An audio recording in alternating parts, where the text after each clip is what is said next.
Okay, now 8:30. Ajahn Vidya, please. Okay, since this is Thailand, I start with the gesture. Sawadee krap. Good morning, Professor Kusochiro Kosake, Professor Dakai Luz, and Sawadee krap. Good morning, all prestige committee and members from IEEE Robotics and Automation Society, technical committee from Robotics Research for Practicality, or TC-R²P, last Thailand chapter, Thai Robotics Society, and all distinguished participants.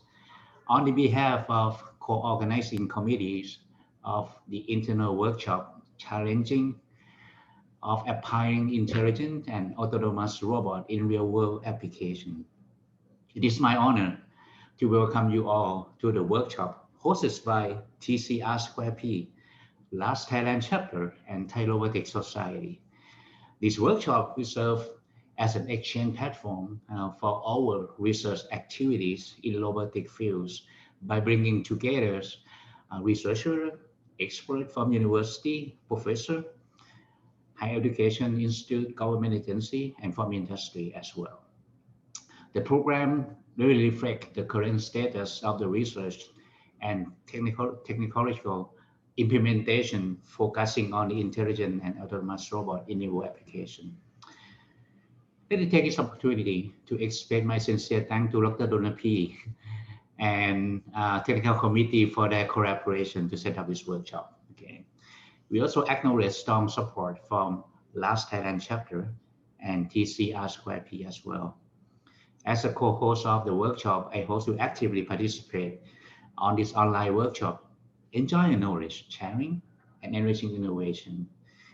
We wish you have a fruitful workshop, okay, and have a good collaboration during and after this event. Again, welcome and enjoy the conference. Thank you. Sawadee krap.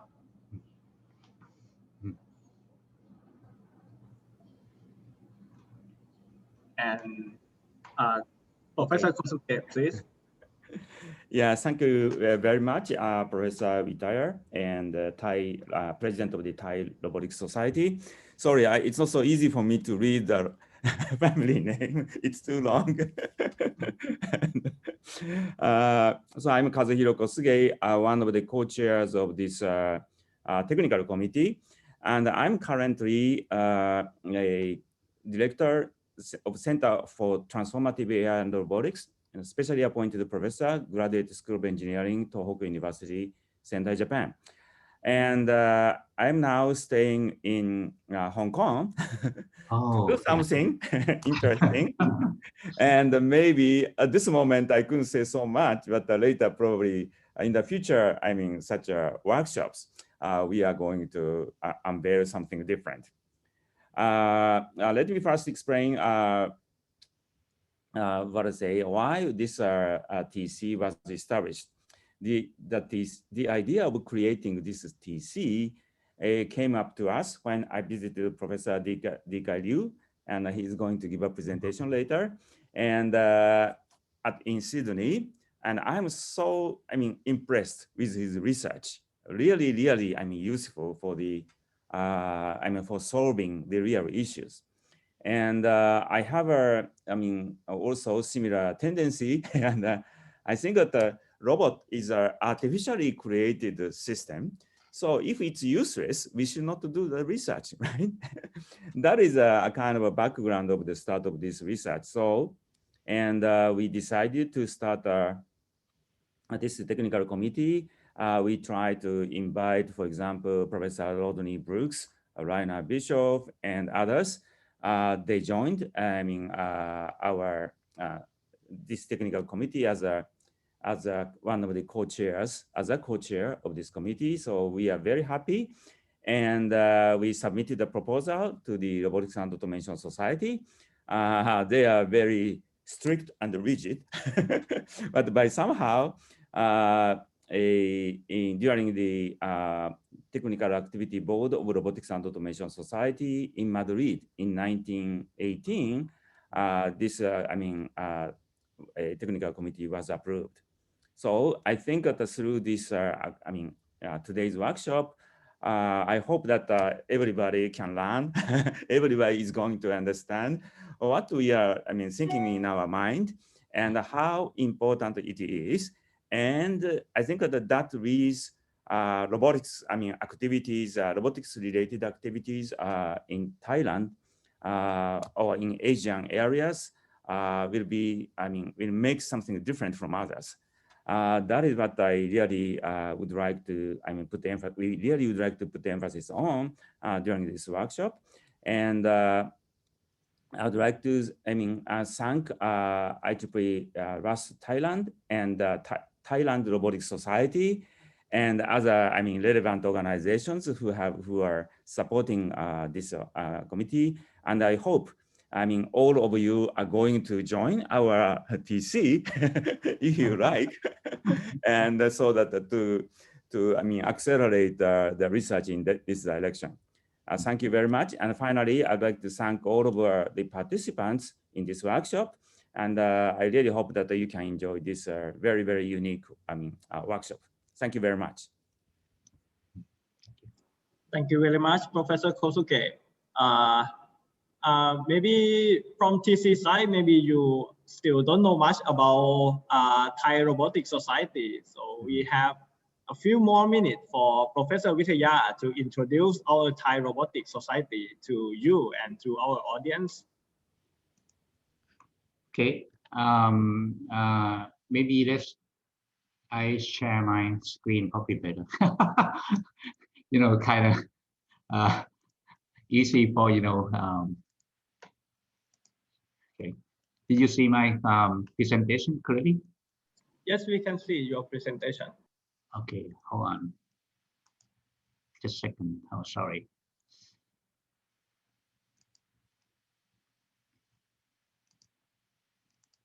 Okay, all right.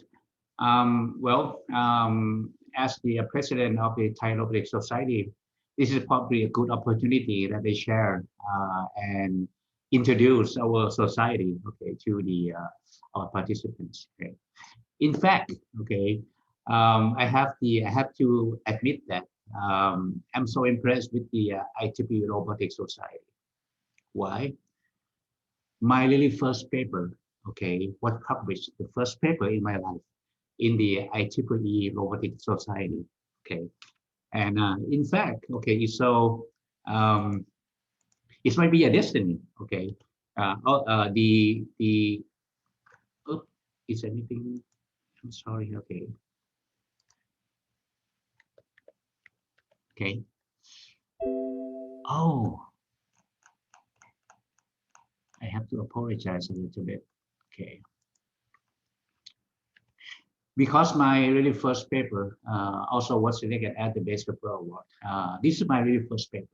And that's why I really in love, okay, with the IEEE Robotics Society. Okay, this is the first paper in my life.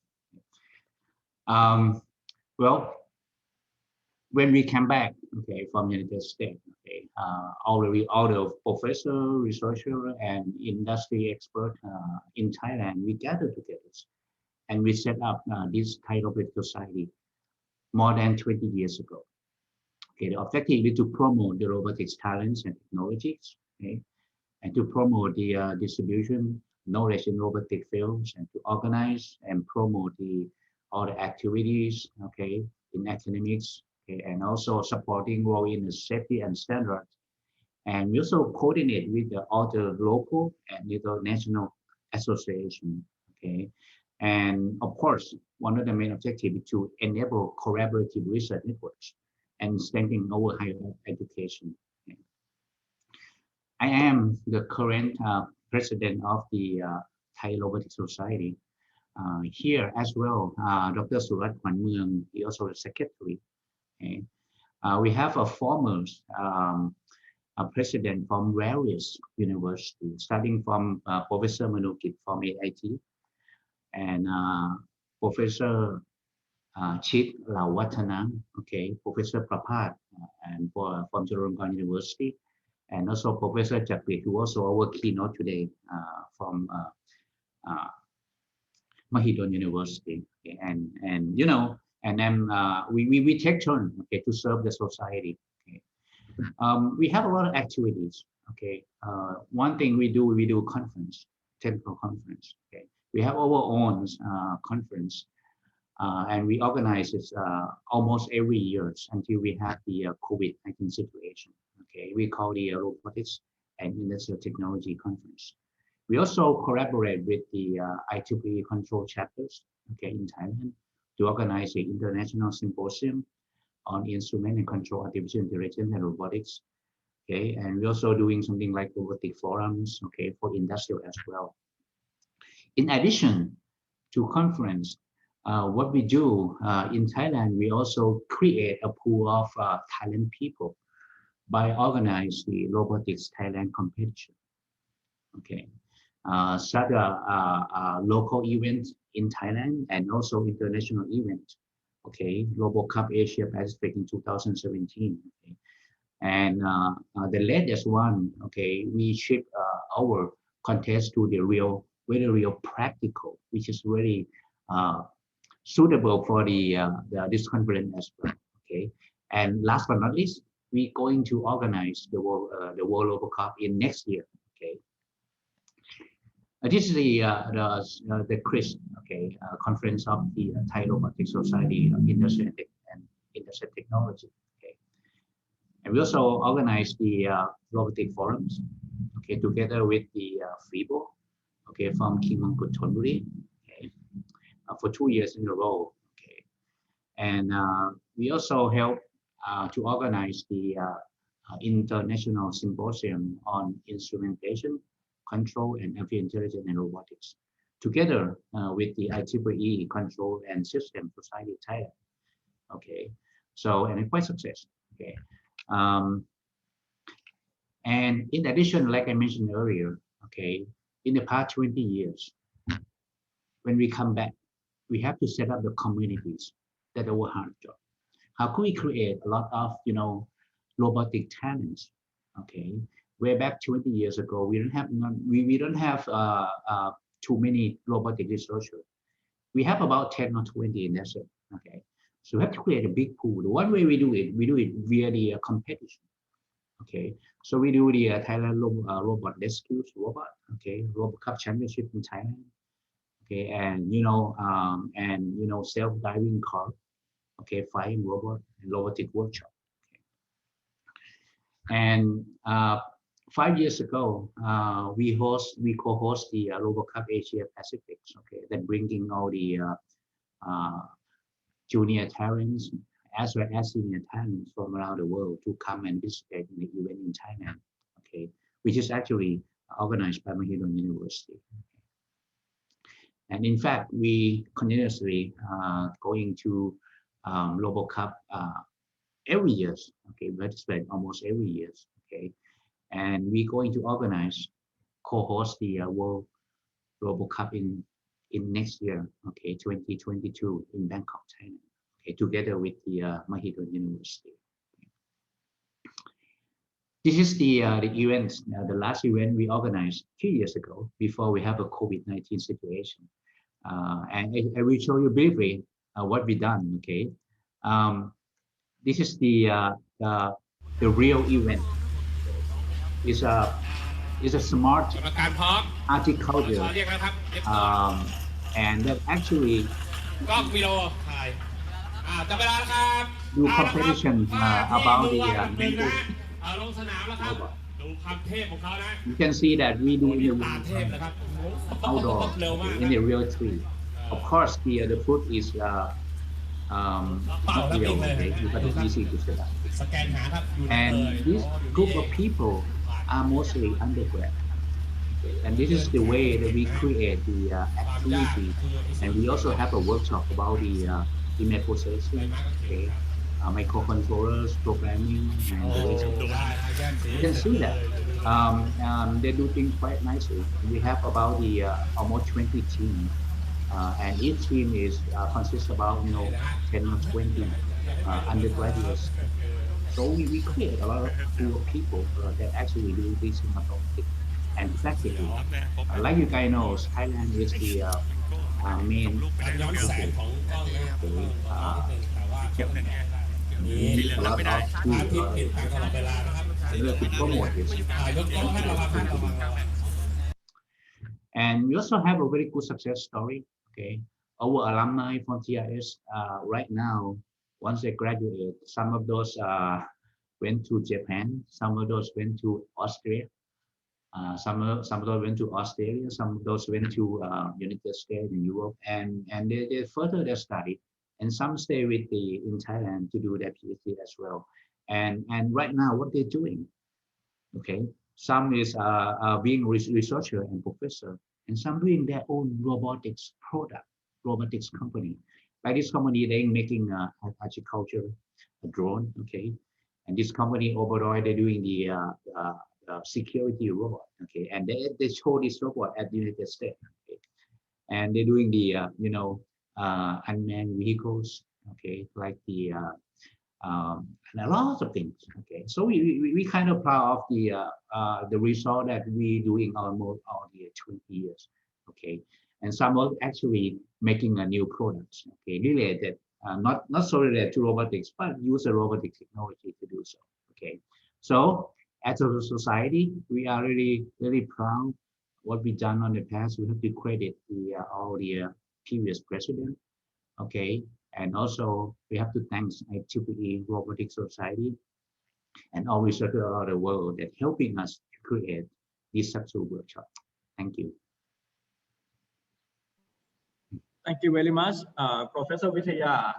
It seems like we are ahead to the agenda for more than 10 minutes. Oh, really? So, but I don't think audience gonna have any question for us as of now. So, not sure if Professor Kosuke want to say something more about RAS or try to like convince us. No.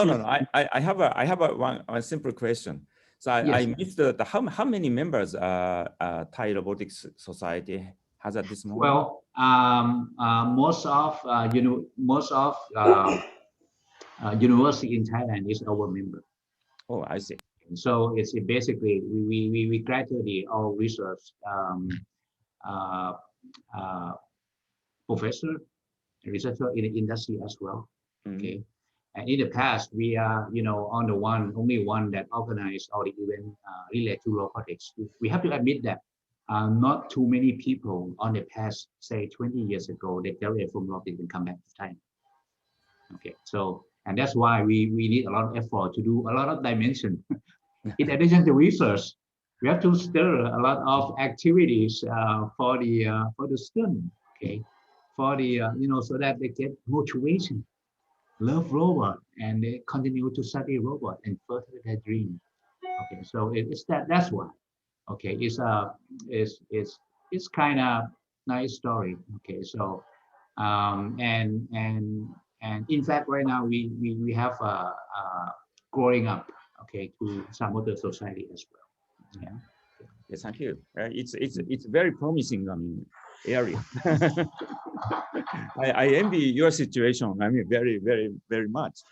Oh yeah, I realize that. And So I have to thank. Now I'm staying in Hong Kong. Maybe after the pandemic, I'd like to visit Thailand, your university again, and so as to exchange more what I say, information concerning with the robotics and future. This TC. Okay.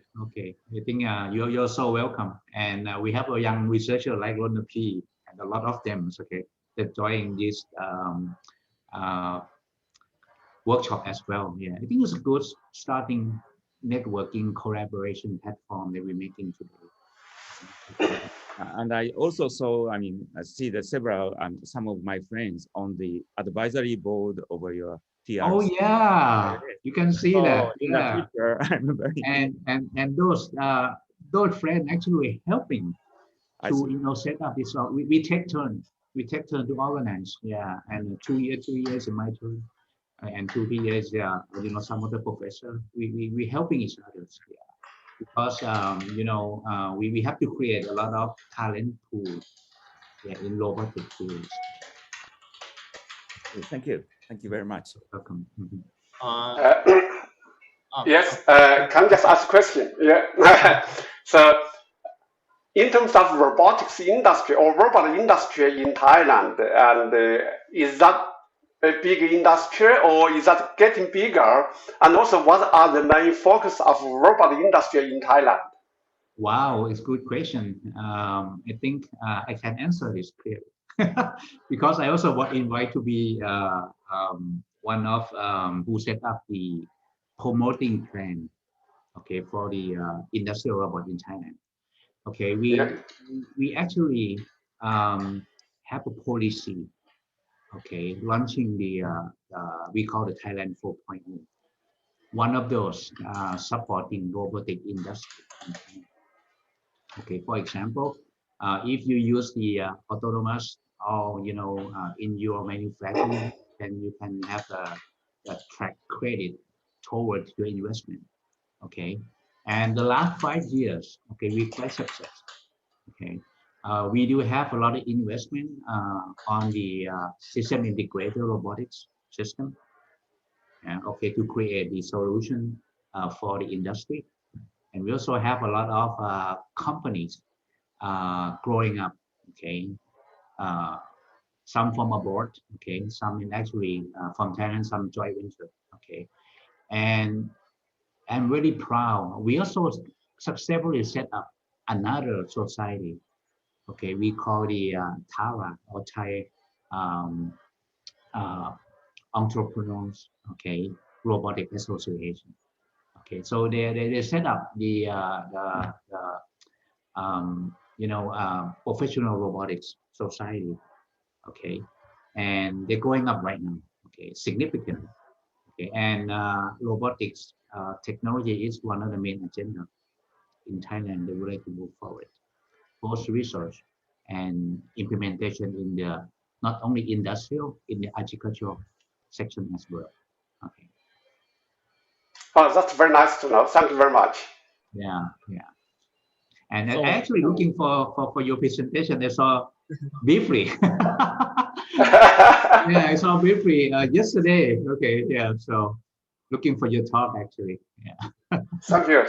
Yeah. So it's very interesting. And how about the collaboration between academics or in university and with industry? Is this very popular or is this strongly supported in Thailand? I think it's pretty common actually. And for example, some of the funding actually encourage us to working with the collaboration with the international partner, like some of you guys, okay, and also industrial partner in Thailand, okay, and and also industrial university. So they encourage this thing to happen. Because they know, when we work as a team, we can do things better. Each of us have some special, okay, in ourselves, and we can add up to create bigger pictures, okay, and also we can expand the outcome actually better as well, okay, because we get a better networks. Yeah. That's very nice to know. Thank you very much. Yeah, so you're so welcome. You are, and we are quite open. Yeah. Mm-hmm. So it seems like robotics in Thailand build robot, and in the student generation, they build robot for competition and have a great successful. But I think what RAS can support robotics community in Thailand is maybe try to support us in terms of the publication, how we can have a channel to make a record for what we have done. It seems like our interest is like build robot, go to competition, or build robot for industry, and it solve the problem. But we still not see much, how to say, the inspiration on put it into the record in the academic publication. Yeah, that is right, particularly for robotics research. Yes. Because robotics research is different from other disciplines. So, and we really like to say the research we've been doing at the universities, and we like to say this research can be used in practical applications, particularly in industry or to help people. So that is where the impact of our research will be. So it's good to promote this academic and the industry collaboration. Yeah. Yeah, it's very nice to know this is very common and it's growing very quickly in Thailand. That's very nice to know. Yeah.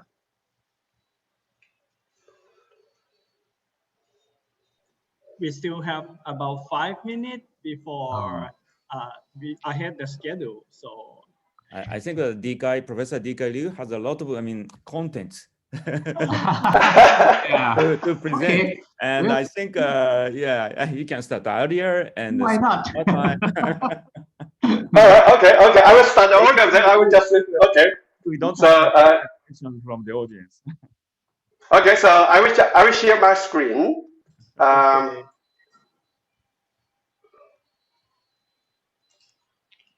So please welcome Professor D.K. Liu from University of Technology, Sydney, our first keynote speaker. And Professor D.K. will have a presentation in the topics, field robotics and its application in civil infrastructure maintenance. Please welcome. Okay, thank you very much. And it's really my pleasure to give a talk here. And I hope this talk will be really just to facilitate discussion and among everyone. And if you have any question, just feel free to let me know and put it into the chat. So my talk is about the robotics for real industry applications here. And you can say we have bridges, we have the port, and you say how many bridges in the world. For example, in Japan, more than 270,000 bridges in Japan, and many other bridges in other countries as well.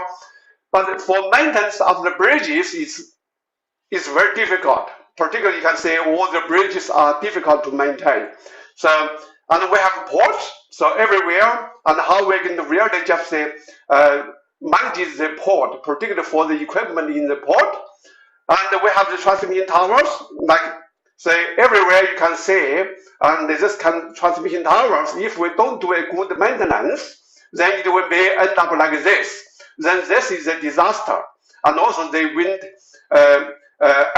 energy here. And the underground pipes, you can say the underground pipes, if they are not maintained, you can say what will happen here. So this is a very big problem. Underwater structure like the bridge piles or the underwater oil and gas pipes, all of them need to be cleaned because this structure are covered by marine growth. We have to clean them and then just check the condition and do the assessment. But unfortunately, in the whole world, divers or people are still doing this kind of work. So it's very, very challenging. Oil and gas, the offshore structure, you can see here, requires regular inspection and maintenance. So again, this is another big challenge as well. And we don't have a solution in terms of robotic solution to do the work. Although we have some kind of very simple robotic systems can be used, but they're not reliable, and also they are most of them are remotely operated. But the remote operation in such environment is very difficult. So maintenance of structure like this, one of the way to do it is use the high pressure grid blasting to remove the rust and the old paint. But you can see how difficult for people to do the job. It's very noisy, it's very dusty, and it may have asbestos and lead-based paint, so it's very difficult. Unfortunately, people are still doing such kind of work in the whole world. So, inspection of bridges, you can see how difficult it is for people to do the inspection. You can see this one, and this one is very dangerous. This one shows a confined space, which you can see many, many places. And now, if something goes wrong, when people are inside a confined space, then it's very, very dangerous. So we should really avoid to send people to do the maintenance of confined space. Transmission tower, people are still climbing the transmission tower to do cleaning and painting. Now we have seen more and more people start to use drones for inspection, but how about the cleaning and the painting? Because drones cannot do the painting and cleaning and other maintenance besides inspection. So people are still climbing transmission towers and do the painting and the cleaning. So again, it's dangerous and it's very costly as well. On the water structure, divers are still doing the cleaning and the inspection. So you can see a diver there and they use one hand to hold the structure or a rope, and the other hand to do the blasting to remove the marine growth, and then do the cleaning and the inspection. So again, it's very dangerous. It's very dangerous, particularly the water current, and it's very, very dangerous for people. So what can we do? So now we have the critical issues here, more related to the safety of people, right? And also the cost is very high, and the productivity is very low. So the solution we can think of, particularly in the robotics community, is robotic co-workers or robots that can do the job. But in order for a robot to do such job, the robot has to be able to operate in unstructured environments, right? Because the robot does not know the environment. And also the environment is very complex. Like that's why you can say all the environment are very, very complex for robots to operate fully autonomously. And also the environment is kind of environment. The environment is unknown and may be partially known to the robots. Environment may change. For example, if people are walking around, and the underwater environment is even harder because of the strong water current. So it's very challenging to have a robot there. You can have a robot in the factory environment because the factory environment is much nicer compared to the infrastructure field environment. So that's why it's very challenging. So there are many, many research questions we can think of, and we can put a lot of effort to address. The first one is feasibility, the physical capability of the robot. For example, if you have a robot in the bridge, how you are going to get the robot to move around and support the robot by itself? So it's very challenging. This requires new design methodology. Traditional design methodology may not work. Second question here is about the intelligence of the robot. How much intelligence a robot needs in order to operate in such very complex and challenging environment. The robot has to be able to sense, perceive, navigate the environment, and build and find the location, and also build the map. The robot has to know the environment and has to be aware of the operation all the time. Of course, we need adaptive motion planning and the collision avoidance, and we really need to have the right level of autonomy. And the robot has to be able to learn something once the robot starts to operate in the environment. So another question here is that can we have a robot working together with people? By combining the strengths of people with the strengths of the robot. So this is something I think has a very good potential in the future. Then we keep people in the loop, and we just combine the strengths from both robots and the people. So in that case, we really need to stress or really to address the human-robot collaboration to handle the uncertainty and the incomplete information from the environment, and also the brain-robot interface. So those are the three research questions I have been trying to answer and in my research. So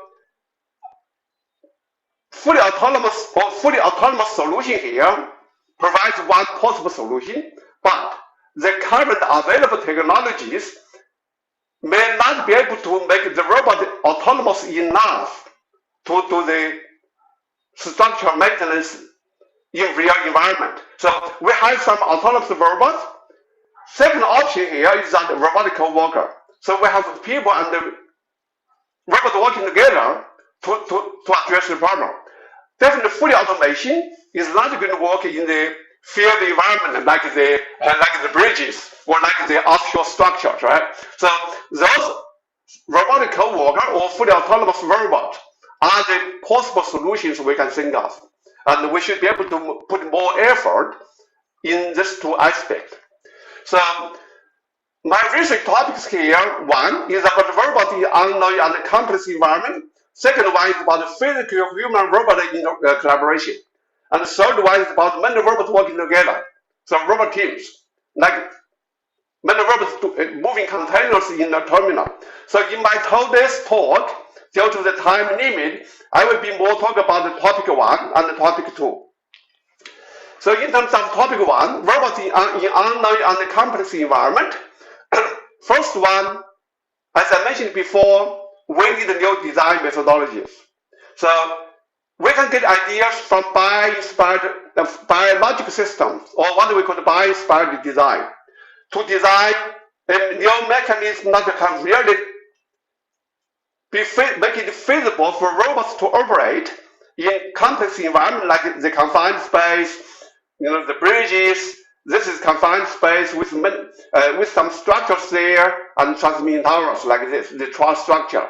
So we first look at the ant, because we saw the ant is a very, very good example of ant is very, very good at climbing and also transfer from one surface from vertical to horizontal, or transfer from one object to the other object. So after we have done a lot of research about ants, then we start to design robots like ants, and for applications like this environment. But by the end, what we found is so difficult to develop a robot that's similar to ants, which can be really used in real environment. Of course, you can design ant with 6 legs, with 8 legs, and you can demonstrate the motion in the flight surface, like in the lab. But if you want to use this robot for real application like this, it's difficult. It's so difficult. So that is the big difference from the research in the lab, from the research for real applications. This is one of the many, many examples here. After we have done this, then we thought, is there another way we can design robot? And the inchworm is the second one we looked at. So then we designed a robot like this, similar to the structure of the inchworm, and then the inchworm can move around a flat surface and transfer from the flat surface to vertical and from one vertical to other vertical surfaces. And we found this is good. This is good. Of course, we put a lot of effort here to design the robot, particularly the adhesion pipe. And the adhesion pipe, in order to enable the robot to move around safely. So, and this is what we found is good. We also look at the birds. You say the birds climbing, and this kind of birds is very, very good at climbing. You say with 2 feet and plus the mouth or the beak, and you can see the bird can do a lot of climbing here, right? In all possible conditions, or orientations as well. And we did a lot of analysis there, and we developed a 3-legged robot for climbing, truss structure or gliders here. But 3-legged robot, theoretically, like what the bird can do, yes, you can. It can just really climb the structure, but is this robust enough? Is this stable enough? And also, what if there is a payload? Because if you can have the robot going to climb this kind of structure, then the robot has to do something, then which means you have a payload. If you have a payload, is this motion going to be safe enough? Again, those are the questions we have to answer. So it's difficult to look at this. So from research point of view, definitely we can do it, and particularly say this one, if the structure is changing or is moving, then that is even harder, right, for a robot to do it. So now, so all these are the questions and all these are the ideas we can get. But once we start to select which topic we're going to do and how we're going to address it, then that is where we need to be careful and also think about what is the most feasible way to address, to do the research here. So you can see here, transmission tower climbing, and we know people are still doing the climbing for the maintenance of transmission tower. And we did a lot of research here, really to analyze how people make the decision when they are climbing a transmission tower. And we also did a lot of analysis in terms of the rock climbing and how people do the rock climbing, not only about the motion or sequence of motion, but also about the decision and also perception as well. Because people climbing based on the information they get in real time, and then they make the decision in real time. So this is something we can learn a lot for our research on robotics. So we've been doing this, and we're very enjoying this research. So second thing is about sense and perception. For example, if you like to have a robot in this confined space, and you have different structures here, then, and also the robot does not know the environment, then we really need to have the robot really needs to get the complete knowledge of the environment before the robot can do anything, including the geometry, the details, surface conditions, and the location. So this is really requires a very good sensing and perception technologies for the robot to be aware of the environment. So, and this shows examples of the research we've been doing. So you say we have a robot doing exploration of this environment with the I-beams and the on-flight surface here. And this is another robot in the rear bridge structure in the Sydney Harbour Bridge, which is very close to the Opera House, and to the exploration and build the 3D map. So the map has to be accurate enough, particularly if we have rivers here, you see. If we have rivers and if we have the edges, otherwise the robot will not be safe when the robot starts to move around. So again, you can say for the real application, these are the issues we have to address. Then, after we build the 3D map of the environment, besides the geometrics, we also need to know the normals of the surface. For example, the normals, the angles, and how the angle changes. So we need to know all the information. So which means the accuracy, although this accuracy may not be very great, but at least we should get the millimeter accuracy in order for the robot to get a very good knowledge of the environment and then do the cleaning and the painting. So this just example here, you can say how bad the condition in the real environment is. You can say how bad the condition of the, you can say here, the robot doing the localization, find out where the robot is in the confined space or in the structure, then build the map. And of course, this map is not good, it's not accurate enough. The robot has to be able to refine the map to make it accurate enough. This is another robot in a confined space, like this confined space. You can see the condition inside the steel bridge structure, and with rivers everywhere, and the robot has to really use the sensor to get the knowledge of the environment and then build the map, like this kind of one and this kind of one. Because the robot needs to identify where the rivers are, and also the robot needs to put the feet or the toes into the space among the rivers. Again, this is very challenging as well. So, and also the robot may deform because the rigidity of the robot may not be that good, right? So all these are really challenging questions to address. For underwater application, and for example, this is the bridge pile, and we have a robot moving to this bridge pile and use the sensor to use the slime technology to build the 3D map, move around the pile, and build the 3D map. And after the map is built, the robot has to identify the marine growth as well before do the cleaning. So, but in underwater environment, because of the current the water current is very strong, and also the visibility is low. So this is a challenge again. So we have to use many different sensors to get the map. So Then another question here or research task is really about the real-time planning in real environment. You can say this is simulation, this is the real robot, and the robot can do many different things, different types of motion, and identify the manhole, then move from the surface to here, and attach to the surface, and then prepare to go through the manhole from one side to the other side.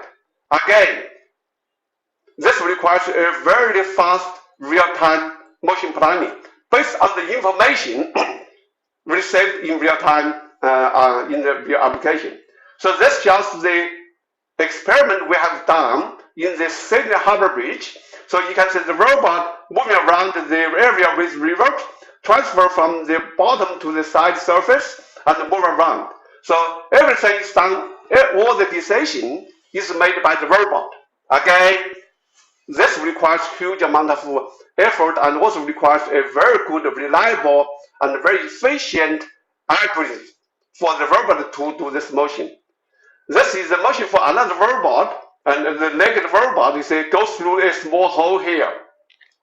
So the robot has to have a very accurate localization and build this map and find out where the plate is, and then go from one side to the other side.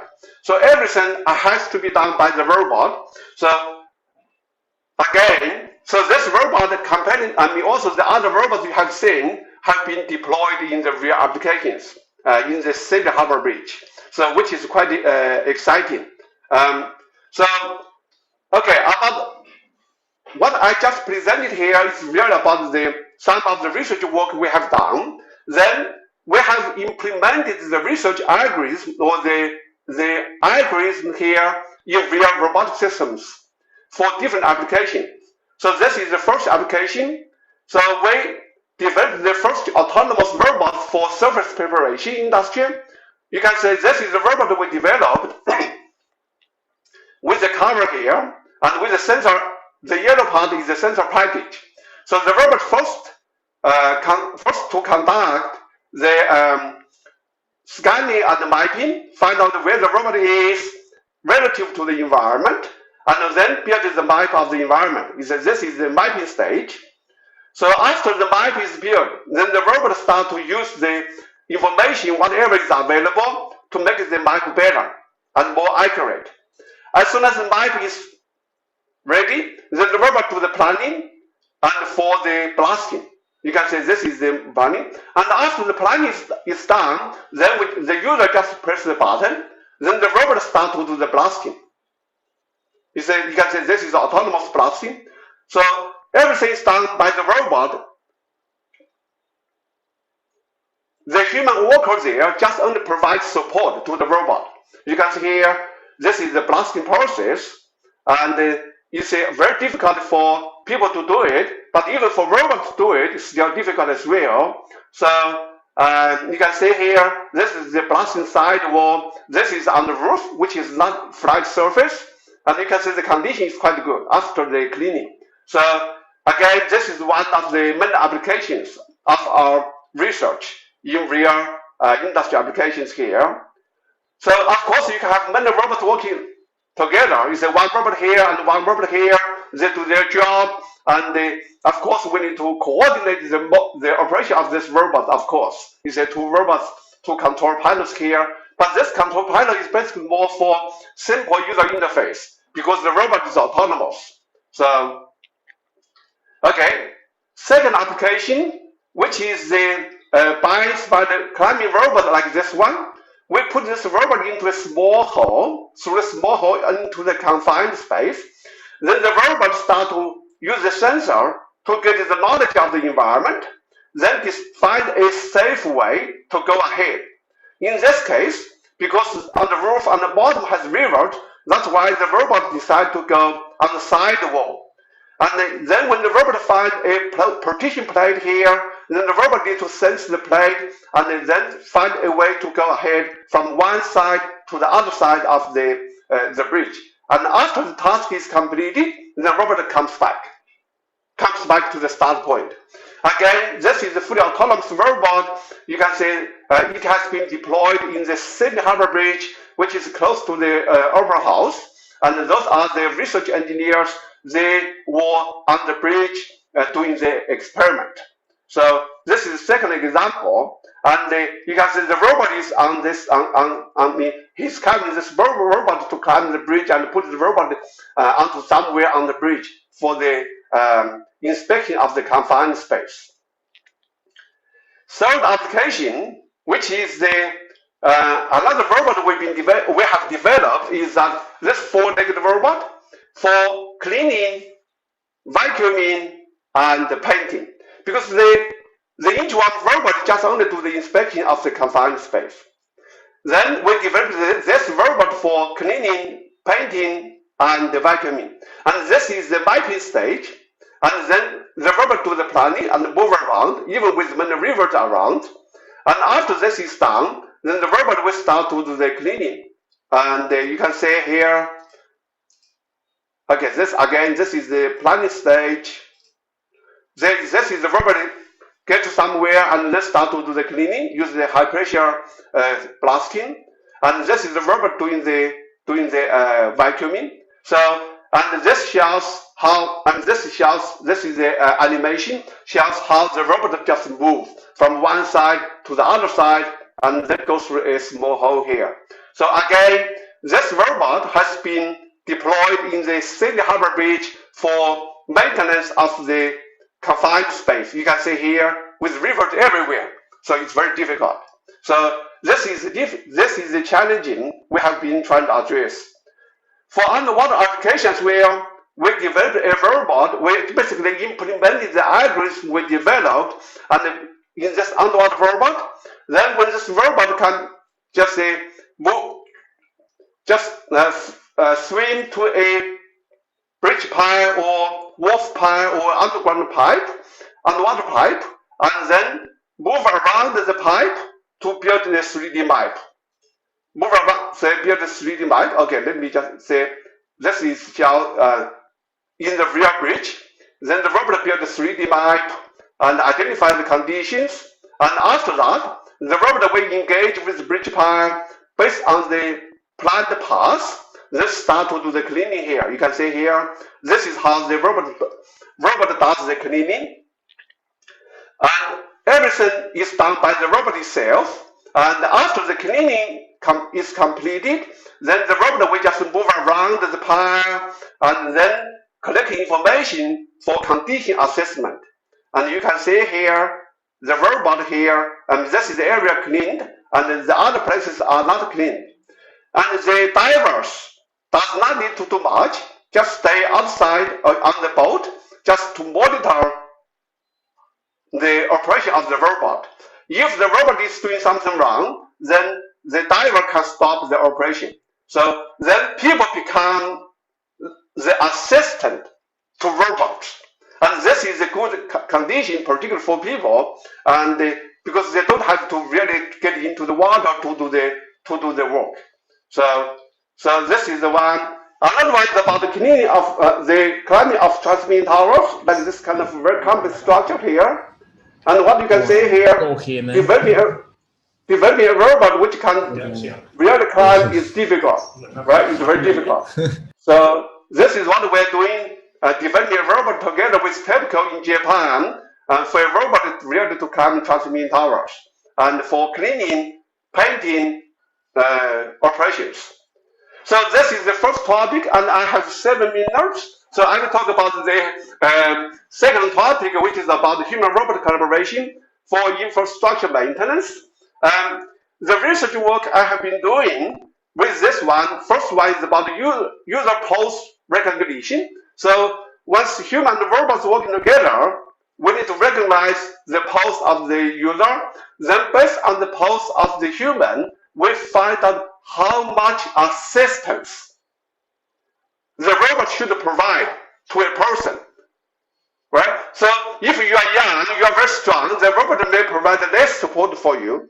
But for an old person like me, then robot has to provide more support to me, right? And also this has to depend on the pose as well. For example, if you are in a very good pose, then robot may provide less support.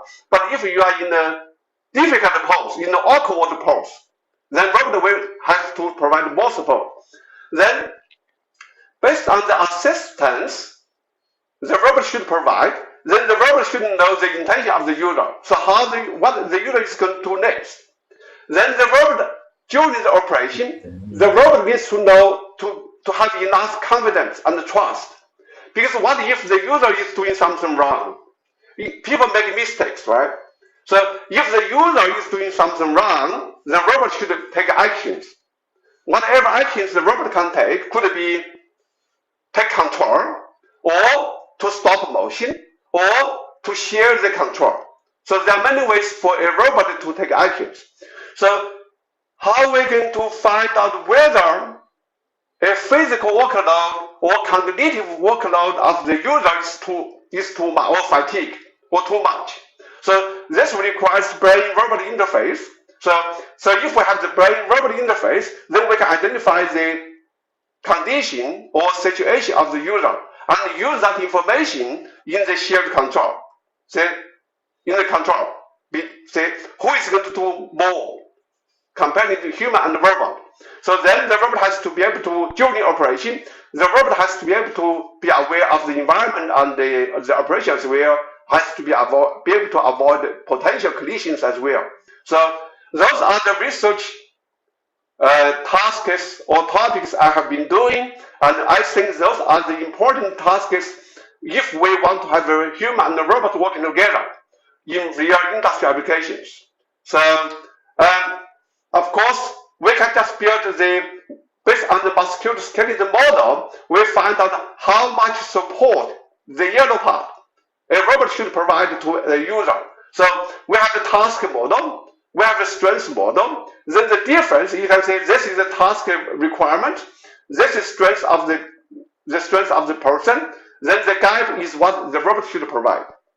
Of course, you can say if the strength is 10%, 20%, or 90%, depending on the applications. And the singularity handling, that is another issue. When human working together with people, because human just move it randomly and try to do as much as possible. So in that case, the robot will just reach the singularity. And if that is the case, it's very dangerous for people. So that's why we need to really make sure the singularity is handled clearly and in a very nice way. Otherwise, it will not be safe. So, for example, if we implement the algorithms to avoid singularity, particularly when the robot is working together with people, then it will be safer. So, safety is another one big problem when we have robots working together with people. So we can do safety, for example, from the assistance paradigm, safety by interaction design, safety by sensor and perception, safety by control, by design, and by redundancy. So there are many ways we should focus in order to address safety when we are going to develop a robot to work together with people. So then we applied our research on human-robot collaboration in real systems. Here is one example here. So we have the person here, this is simulation, working together with the person like this one here. And this is the robot with the, okay, so this is the robot in the real industry application. This shows how the robot really is capable to avoid collision. This shows the singularity handling. Of course, safety, as I mentioned, is an important issue. And this is a person operating or collaborating with a robot in the live environment. This is a robot working together with the worker in the real industry application, like blasting you can see here. So we found that after we implemented the algorithms we developed and in this real robot, then we found that this real robot is capable, and now this robot has been deployed in real industry applications, so which is good. Second application here is about exoskeletons for various applications. For the normal people, like this, to do the weightlifting, blasting, or drilling in many different industry applications here. And we developed another human robot working together with people with nurses here to move patients from bed to wheelchair and from wheelchair to other places. Again, is the assistive robot which can really work, interact, or collaborate with people. So this is another example we developed and applied. So basically, those are the introduction to the research work we have been doing here, and the research has been supported by many industry companies and also by Australian government.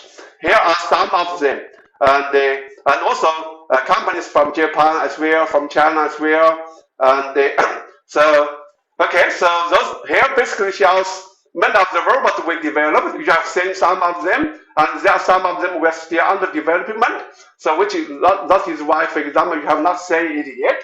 So okay, so this is my presentation, and thank you very much. It's just on time. Thank you. Okay, thank you very much, Professor Dikai Liu. We see a lot of things from the presentation, but due to the time constraint, maybe we welcome for the question to your section in the chat instead. And to our next keynote speaker, please welcome Professor Jakit Suthakorn from Mahidol University. And the keynote is about the surgical robot. So please welcome Professor Jakit. Hi, thank you very much, Lonapi, and thank you very much, Professor Louis and Professor Kosuke. Very good talk, Professor Louis. Okay, so let me share the screen. Okay.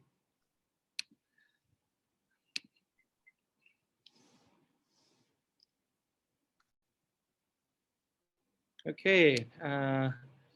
So it's quite difficult to talk after the nice presentation from our previous keynote speaker. But anyway, this the talk today is kind of the overview of the research. I will have two parts. One is research that in our research lab at Mahidol University. And the second part is about the topic that the AI robotics for endoscopic endonasal transperineal surgery. Pretty much we will go through like the overview. Okay, so myself is Jakit Suthakorn. I'm the founder of the lab called Biomedical and Robotics Technology Center, or BART lab.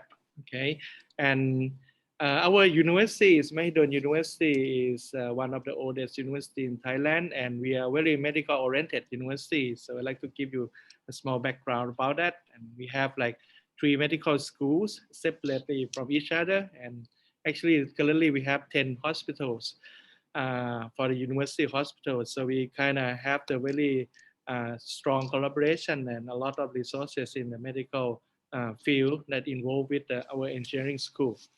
Okay, so the BART lab has established since 2004, and we have a number of people, and now many of the professors has been out to have their own labs, and we also still keep the BART lab, and we have another a few faculty staff, including a number of graduate students. Currently, we have about 10 PhD students and also about 5 master degree students.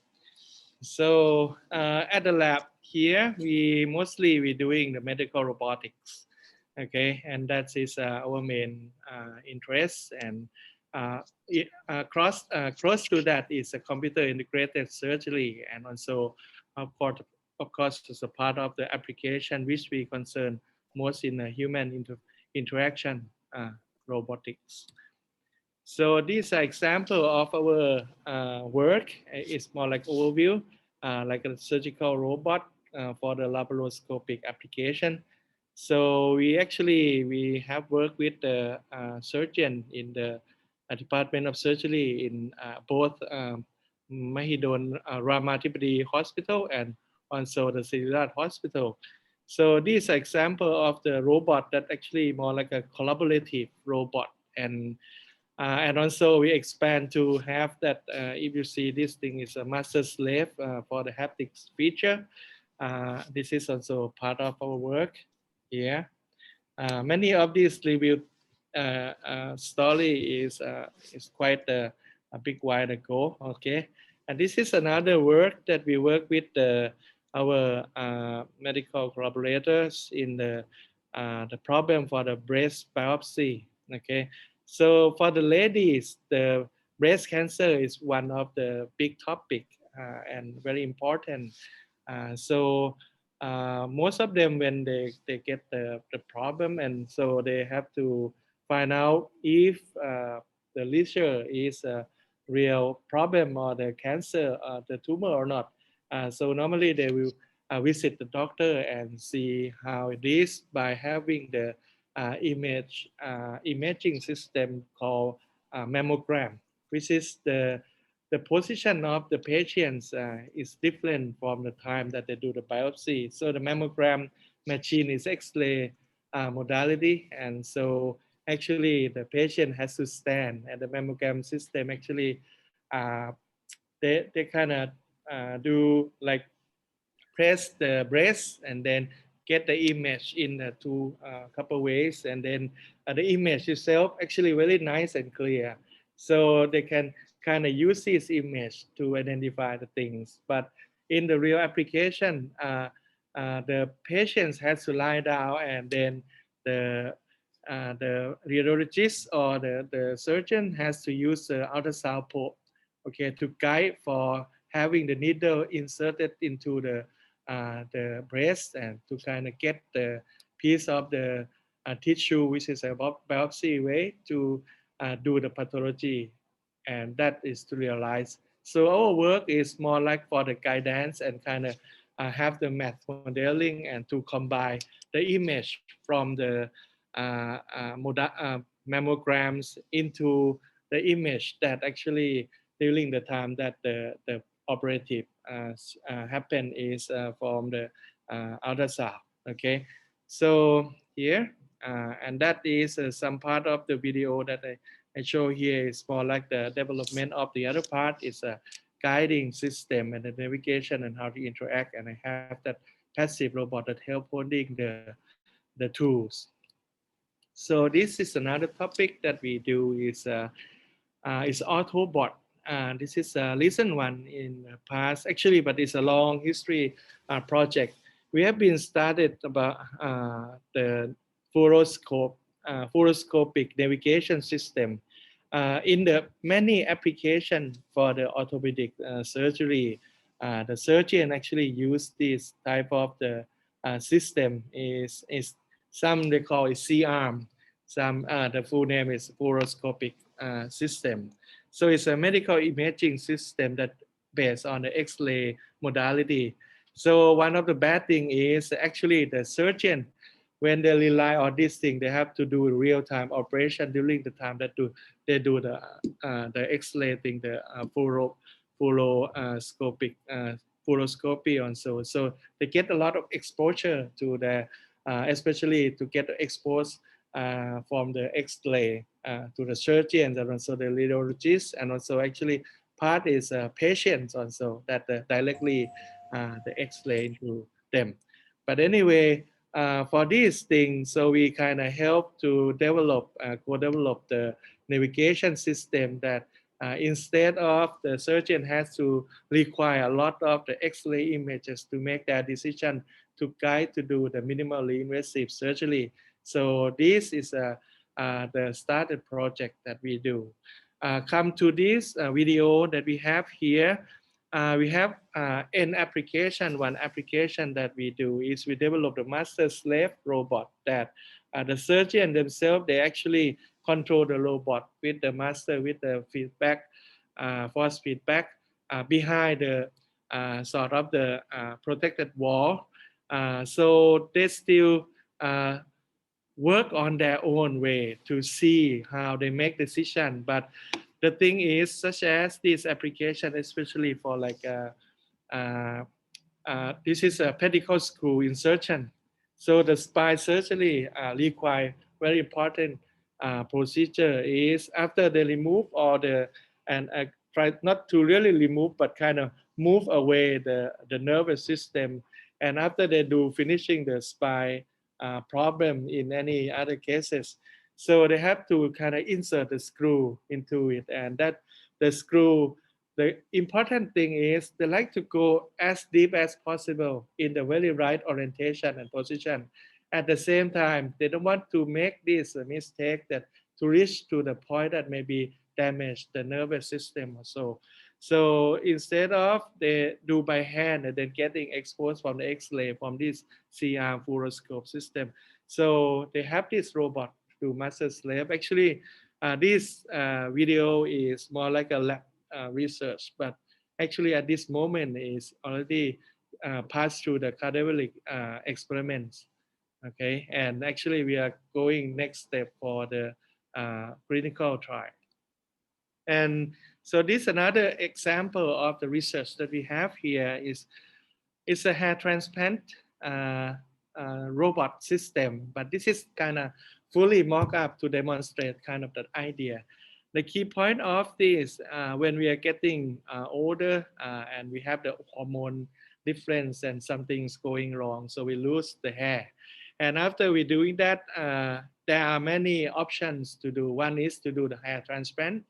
So what to do, how to do is normally they harvest the hair graft from the back, and which it relates to the sort of the hair root. That is very important, that if they cut the hair root or not. So it's very skillful and tedious work that the doctor is doing piece by piece of the hair graft to bring it and put on the kind of the plate. And it needs to take a very short time. So they have to do like a lot of people to do together at the same time and hurry to do it. And during the same process, they have to bring these hair grafts to put in the place that actually they already planned.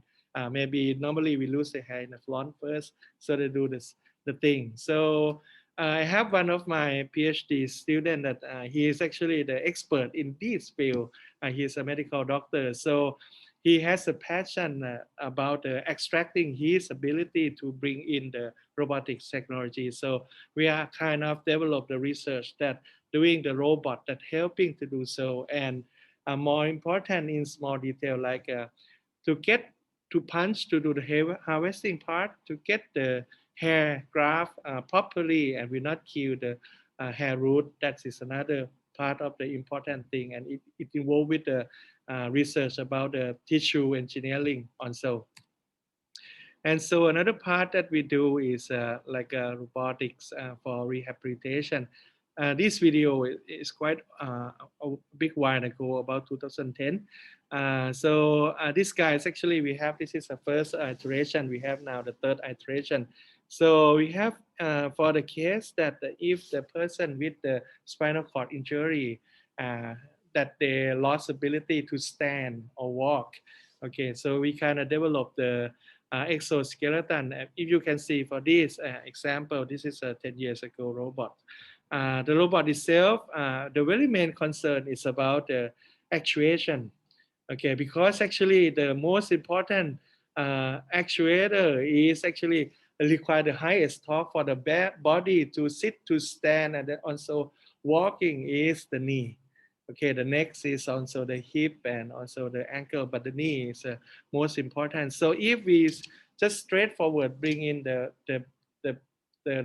fit torque requirement for the what is that called, the robot or actuator at the knee joint, it's gonna be required a very huge motor. So we kind of explored about how to do the mass transferring and so on, that how to combine and actually use the mechanical system to help that instead of using the high torque and big and will require a lot of power motor for such what is it called, the joint, we kind of release that thing and then make it can be smaller. Okay, and these are some other example for the robot for the elderly people. And actually this application robot and also these young ladies, they are actually our undergrad student at the biomedical engineering that pick up this project and then working on development research robot here. We are working on the second iteration, so it's more like a sit to stand and also the walking robot. But actually the robot itself will not walk by itself, but it actually has some sort of the haptics interaction, I'm sorry, force feedback interaction at the holder. Okay, so pretty much it's realized that how that the user like to go forward and backward, and then is kind of help to do the control for the robot that to go forward or backward. Okay, so some other thing is like this video is in about 2012. We have the logistic kind of problem that they asked us to involve for this drug delivery system. So pretty much at that time we have the technologies for the mobile robot and also the actually the mobile platform localizing and also navigation. But at that time when we do, since the robot at that time is not a very broad wide using in Thailand, so they feel very happy to have the robot actually run along with a sort of the certain part that actually they know that, okay, the robot is come on this way. So this video actually we have been implement and experiment in one of our hospital, university hospital, for about 3 months. And actually the other very important part is behind that the robot itself, that the cabinet that we have is more like a relate to the security, that how we would be able to track and trace where is the drugs that they can bring and who can actually access this. And we have the IT system that cover and link to the hospital IT system for the doctor that they maybe let's say order the drugs and so on. But actually at that time we come too early, so we didn't really have launched the kind of the, or somebody we come in and invest to do the sort of the investment and launch this kind of product. But later on, what that we do for this project is we work collaboratively with the Panasonic corporation in Osaka, that to upgrade this robot, because the Panasonic themselves, they have their own robot, and the team that actually we kind of have the collaboration that they want to explore the next version of the high-speed robot from the Panasonic and to deploy in the Southeast Asia and Thailand. But because of Thailand, the hospital is not, normally it's not like the one in the video here, like not a lot of people, but it's more very crowded and busy. So this robot actually, through that collaboration, we upgrade to the third iteration recently, and we're trying to duplicate and ready to launch. And the most important is standardization for this robot that actually can be used in the real application. Okay, so other two robots that I will show you here before we get into that, the surgical application, and the specific one is the kind of the telemed robots. And this is actually for the real application, and this the robot that we deploy in one of our not the university hospital, but a small remote area hospital. The idea is mostly of the kind of the big name doctors or the specialists, they stay in the big hospital or in the central of the like Bangkok or maybe in the big city. But many small hospitals that actually we have the system that we have the very small district level system of the hospital. They don't really have the specialists, but they may have 1 or 2 doctors or sort of the medical personnel. But how, instead of all the patients that they have to just do the sort of the follow-up, they have to come in like wasting their money for the logistic and the time and so on. So the follow-up process, actually we can have sort of the communicating system, but the requirement is in some certain application, the patients actually maybe can be visit, they only stay on the bed. Okay, so the robot itself, actually the requirement is not just only to do the what is it called, like information transfer, like those Skype thing, or like today that we do online things, but they actually combine the like vital signs taking system and also the queuing system into it. And this example of the robot we deploy for the experiment. But this image is video is about 5 years ago in one of the hospital remote away from the Bangkok. So the current look of the robot here, and what that we try to reach is more like a standard testing.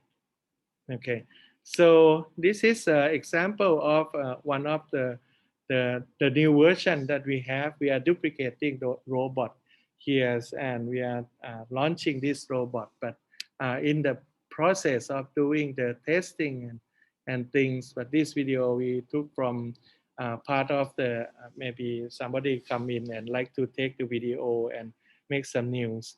And we do a lot of experiment with the robot. The certain robot, this is in the level of the healthcare robot, and it has a certain ISO number. I think it's a 13482, and with the other bunch of the safety and what the standard that we have to go through. Yeah. Step on this block and go to here. Go to. All right. Yeah. So okay. So this is another of the application we do here at the BART lab is what is that called? A rescue robot that actually at the very beginning is more like the teaching tool for our lab. Like every single student to come in our lab. So we have this is like a teaching tool that everyone must get involved. Okay, and so there we have a part because many of our students and the people come into the lab is more like a have a different background from the medical side or computer engineering, mechanical engineering, electrical engineering. So they do the thing with the rescue robot. But once we did it for, have been done it for like more than 10 years now. So far we are quite very good with the autonomous feature of the robot, and the robot itself actually require like teleoperation system. So that image on the top view is actually one of 3 years ago. We have, no, sorry, almost 4 years ago. We had some things going on. One of the building during the construction in the northern part of Bangkok is collapsed down. So the people that to do the responder, they also working on the site at the same day, and at the urgent time they call us if we can send in the robot and helping because of a robot attached with the vital sign searching system. So that's a kind of the another promising application that we do here.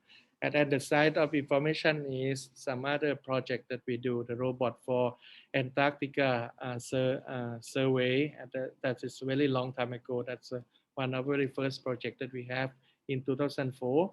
That's the red one on the below. That's image from the Antarctic area, which is the searching the explorers. They brought our robot to go under the ice sheet and so on to do sort of the marine biologist thing and some other project.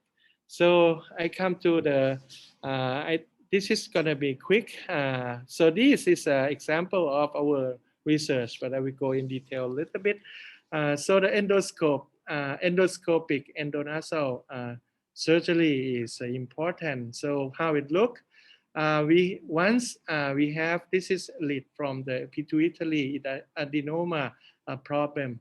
So we have the under the brain here.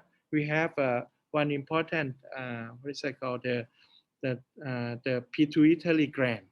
And sometimes because it's in between the it's inside the kind of cavity with the artery system around. Okay, like the image here. So sometimes it's possible to have sort of the tumor, and that creates the malfunction for the hormones thing. So the way to solve it, two ways. One is open up the scalp, go through the brain tissue, and then reach to the point which is underneath the brain. So you damage a lot of the brain tissue. The other way around, which is the current way to do, is to go through the natural orifice, through the nostril here. Actually, we can reach to the point at some certain, this is example of the video that how to reach, and this is the way that to reach to this point. It called in short, we call from now EETS here. So the surgeon actually inserts one is a kind of the endoscope camera in through it. The other side, they insert the tools that for the suction and to make the bone to away. So sorry, back to here a little bit. Actually, it's not normally just reach to that point, but you have to go to and reach to one certain position, and then it has a small thin bone like a eggshell, and then you break it, and then you reach to that cavity, so you can start to remove the tumor. But the difficulty is around that thing is a small cavity. It's around that thing has an artery system, and that is a problem. So it's very difficult and actually require a very high skill to do so. So this is a work that I work with Professor Sarayut in the Department of Surgery at also the Ramathipati Hospital. And so we do a few things with this. We develop first we track and learn and get the workspace system for making the optimal paths to reach to that point. Okay, the second, we develop the system that to help the surgeon to do sort of the path planning or practice before, and also for medical students too. That is based on the virtual reality and haptics force feedback feature. And also we developed the robot actually as a prototype to start doing this thing. The good thing for us here, if you can see this model is, we have preoperative part, which is we can do the part planning part. It's similar to like computer aided design of the engineering field. Intraoperative part, this is we have to update the model. Possible that after or during the time that they do the surgery, something is changed in the anatomy and also the patients that what will happen, and also the patient themselves and the surgeon actually moving in a real time. And also the last part is a post-operative. It's more like the imaging system that we do, and then can realize that how improvement after the rehabilitation and also after the surgery, how is going on with the how we treat the patient. So this is an example of the kind of the way that how the surgeons taking the surgery for this certain one. And this is already mentioned, insert through this way for the EETS. So the overview system has been such thing like this. And so we go for a little bit. So based on, yeah, the good thing is we can access total of actually, I could say that the biggest number of the fresh cadaver that we can do in one study, 80 fresh cadaveric experiment that we do. So what we do here, so we do the getting the DICOM from the CT and MRI system, and then we do sort of the work for the 3D reconstruction thing, and using the 3D model here, and using design the part planning and process and prepare for the things here, and that to do the part planning. And this is an example of the optical tracking tools that we have and we use here. We use this optical tracking system to track where is the patients, or actually at this case is a cadaver, and also where is the tools and the movement of the doctors and surgeon and so on, and using the kinematic analysis to do the generate the part and the workspace. And so from that, this is example of the cadaveric experiment that we do. This pretty much we track how the doctor is working in this field, okay, in this specific one. And then we gain from the 80 cadavers, we have a lot of data about the part plan and the part, and also the tools, position and orientation, how to reach to the endpoint, okay? So, and from this is based on one important thing is a data analysis. And we use this data to realize and how to do the designs of the robot, and also the part optimization. And also the other part is also the, that I mentioned is about the virtual simulator for the teaching and training and planning. So this is how it looks. It's actually it's a surgical it's a surgical training system for the EETS. It's a simulator using those small little haptics device and some sort of the tool that we do, and we develop such thing. And this is an example of the GUI that we did. And also we have that the student, medical student, to kind of validate the feeling and the things that what they can feel and learn. This is kind of very first version that a while ago, about 2-3 years ago. And this is a robot that we developed as a prototype. It's an RCM type. Okay, and then these are the video image that show that the robot actually inserts the camera into it, and how the camera is actually come out, the image here come out. And the very last slide, this is a kind of setup that we use a robot with the 6 soft categories to do things. And yeah, some video is not really present to see, but I will go real quick. So the rest that we do, we kind of do like a validation, and also the many of the information that we realize, and sort of the result discussion and so on. So pretty much the time is constrained, and I think I will go for that for the today talk. It's about it. And thank you very much, Lunapi, to organize everything, and thank you very much everyone to attend this thing. And I hope that the IEEE RAS Thailand chapter will grow and have the more people that come to participate. Thank you very much. Thank you. Also, thank you very much, Professor Takrit, for the fruitful talk. And yeah, we welcome the question to your keynote in the chat. And for our next section, the panel discussion about the COVID robot. So I would like to introduce Dr. Surat as our moderator, please. Okay, good morning, everyone. So I'm Surat Kwan Muang. I'm a secretary of the Thai Robotics Society, and today I'm going to be your moderator for the next sessions. So welcome, everyone. So we're going to have about 40 minutes of panel discussion. We have 4 distinguished guests for today. So if we want to talk about the one challenges that facing everybody in the world at the same time, maybe a few years ago, maybe poverty is hunger, but right now, so far, the one problem that everybody in the world facing the same time is COVID-19. So during these 2 past years, there was a lot of innovations happen to face this problem. One of them is using robot technology to solve that. So for today, we're going to talk about that. So let's get started. So we have 4 guests for our session for today. So I would like to introduce our first guest. So the first one is Associate Professor Dr. Wittiya Wanasupopasit.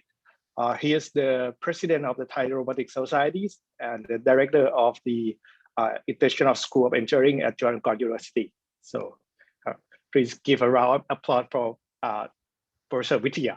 Okay, so what, and I would like to introduce all of the guests at first, and then let everybody like talk a little bit about their work. So the second guest is Associate Professor Dr. Silidet Bunsang. He is the Dean of the Faculty of Information Technology at the King Makut Institute of Technology at Lat Krabang, or KMITL. So, and our third guest is Assistant Professor Dr. Supachai Wonbunyong, a founder of the Hospital Automation Research Center at the Institute of Field Robotics, or FIBO, at the King Makut University of Technology. And then our fourth guest is Dr. Siwarak Silimok Satham. So he is a director of the National Security and Dual Use Technology Center, or NSD, at the National Science and Technology Development Agencies. So here are our 4 guests that we're going to talk about robot for COVID-19 for today. So let's get started by having each of the guests have an introduction about their work and then their contributions to solve the problem of the COVID-19 in Thai society. They have many different approaches in different fields. So maybe I would like to start with Professor Wittiya first. So about your contribution on the COVID-19 problem in Thailand. So please give a round of applause for Dr. Wittiya. Thank you. Well, maybe let me share my presentation real quick so that we can proceed it quicker. Okay. Is everybody see the presentation?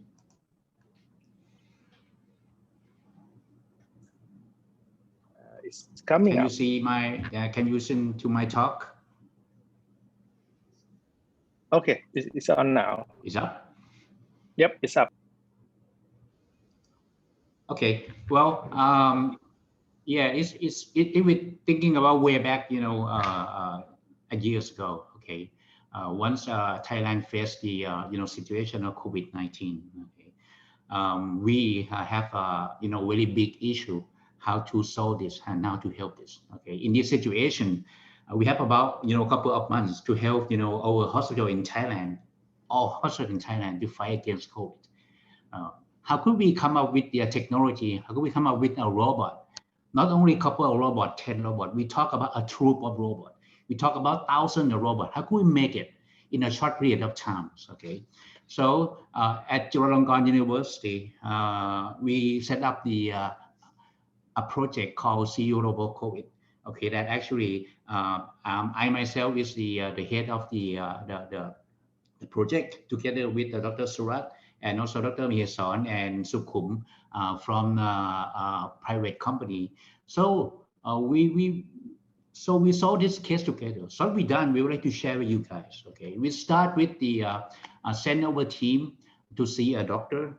Okay, to take care of the COVID patient, how they do it, and we talk with the doctor with several hospitals, and we come up with this. Okay, so they tell us that they need two things. One thing, they need a real robot, and second, they need a telemedicine system. Okay, and funny, they tell us they don't need autonomous robot.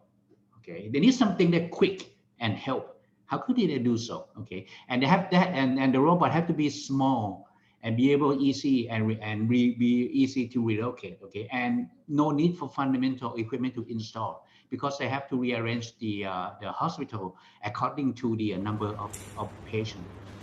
This is what we done. We come back with the requirement, and we set up the we use the existing hospital card. Okay, and we modify to put a robotic system in there. And okay, in the March 15, okay, at engineering faculties, I think Dr. Surat also doing so. Okay, we build the original of the very simple, we call Pinto robot. The Pinto robot is basically a robot manually controlled remotely, that you can send all the food and all the stuff, to the patient remotely. We have this thing, and what we done after this, we do the testing. Okay, we have another team leading by Dr. Miheson and Kun Sukhum. Okay, that actually bringing this robot to test to our hospital, and we come back to improve it. Okay, test it and come back to improve it. And finally, we have come up with the two products. One thing is the Miller telemedicine system, and the other one we have the Pinto delivery robot. Pinto is like a bento. Okay, well, and this is the history day of the Thailand hospital. So this is the first day that Pinto robot actually in duty at Lama Tipadi Hospital. It's in the emergency room. Okay, it's on March 29, 2020. Okay, they actually get the robot and use it immediately after we deliver them. And afterward, okay, and the next day on the March 30, 2020, we deliver the Miller television system, okay, 70 system to the Taki Nervin Hospital. Okay, and we are very honored Her Royal Highness Princess Mahachakri Sirinthorn donate her own personal money at a seed fund, okay, so that we can build a robot and to give away to the hospital. Okay, and in fact, we deliver a lot of robots to different hospitals around Thailand. Chula Memorial Hospitals, Siriraj Hospital, Nopala Ratchathani, Bhumipon, okay, and a lot of this, okay. So I would like to bring you how easy the Pinto robot. What you're seeing now is the first time user that they grab a robot and they actually control the robot immediately. Take a sample of the patient. Okay. They bring the robot to talk and bring some sample from the patient, and they control the robot back, okay, so that they can get to the system without taking risks. See the patient, face to face. And okay, this is really nice and showing this is a real operation at Pudipon hospital. Okay, and this is the first time user. It's really first time user. It's quite success. Okay, and not only so, okay, some of those using our robot, okay, to do something very interesting. What they do, they actually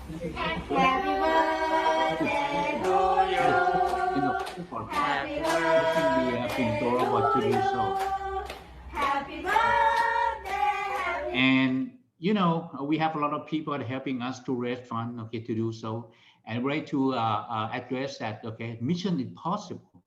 We actually create more than 1,000 Miller system, and we create and we delivered more than 200 Pinto robot to more than 120 hospitals around Thailand. Quite success story. And afterward, okay, we also open the Pinto drawing and the bomb to the public so that everybody can take the the drawing and create this robot and deliver to any hospital in Thailand or around the world. Okay. I also would like to add there's something too. Okay. In addition to the simple robot, okay, like Pinto, we also have the platform, okay, that we call Ninja platform robot.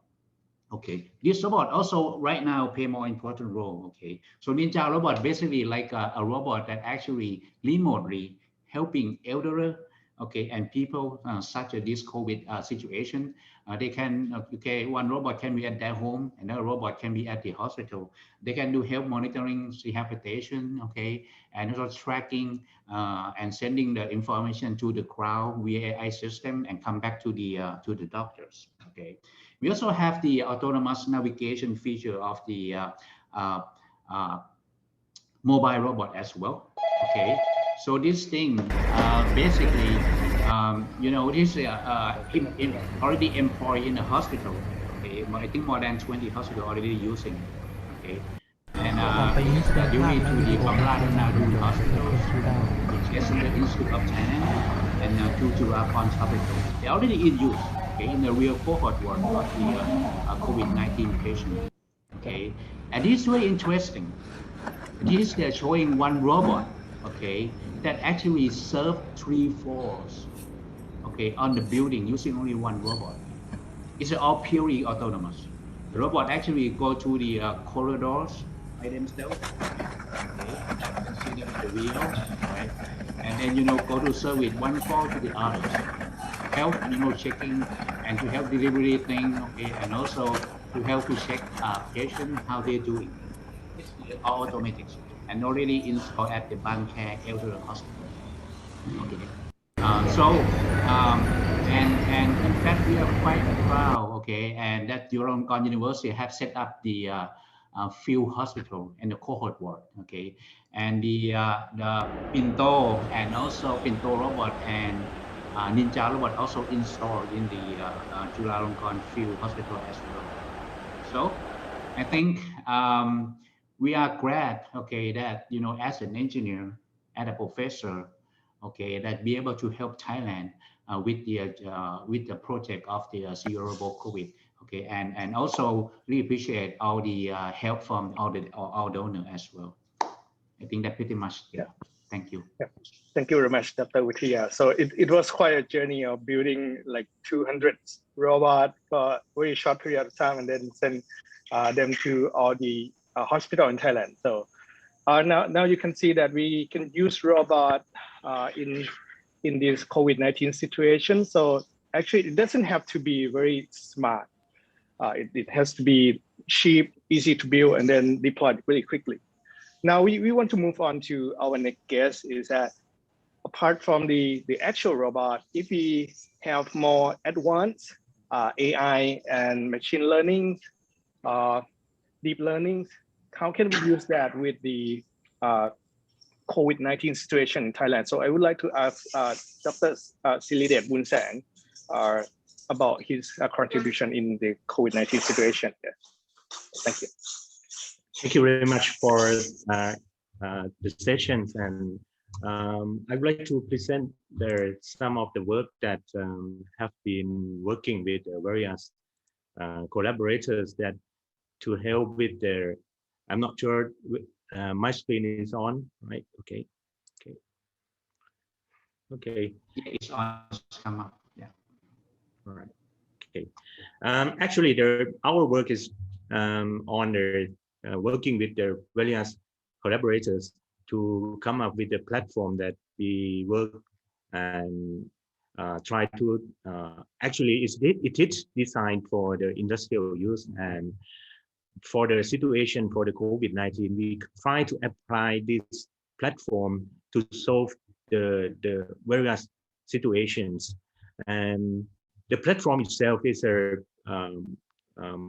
originated by 3 universities, and KMTL is one of the main originators, and also we working with the Khon Kaen University and Kim Mongkut Institute University of Technology in North Bangkok, and we got the funding from SOGOSW, right, TRF, and also from the various collaborators from industrial. This is the originate of the Zero Core, and the Zero Core itself has expanded to many collaborators, and also we have licensing a lot of them to as you can see here.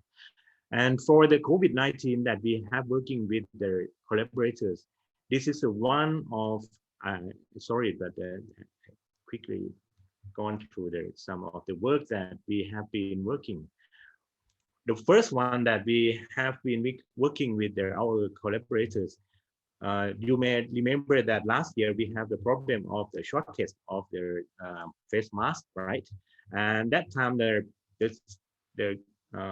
CPF is have an idea that to construct the new factories that to supply a lot of face mask to the hospital and the people of Thailand. So, and that time it is a first applications or first uses of our Zero Core for helping the COVID-19.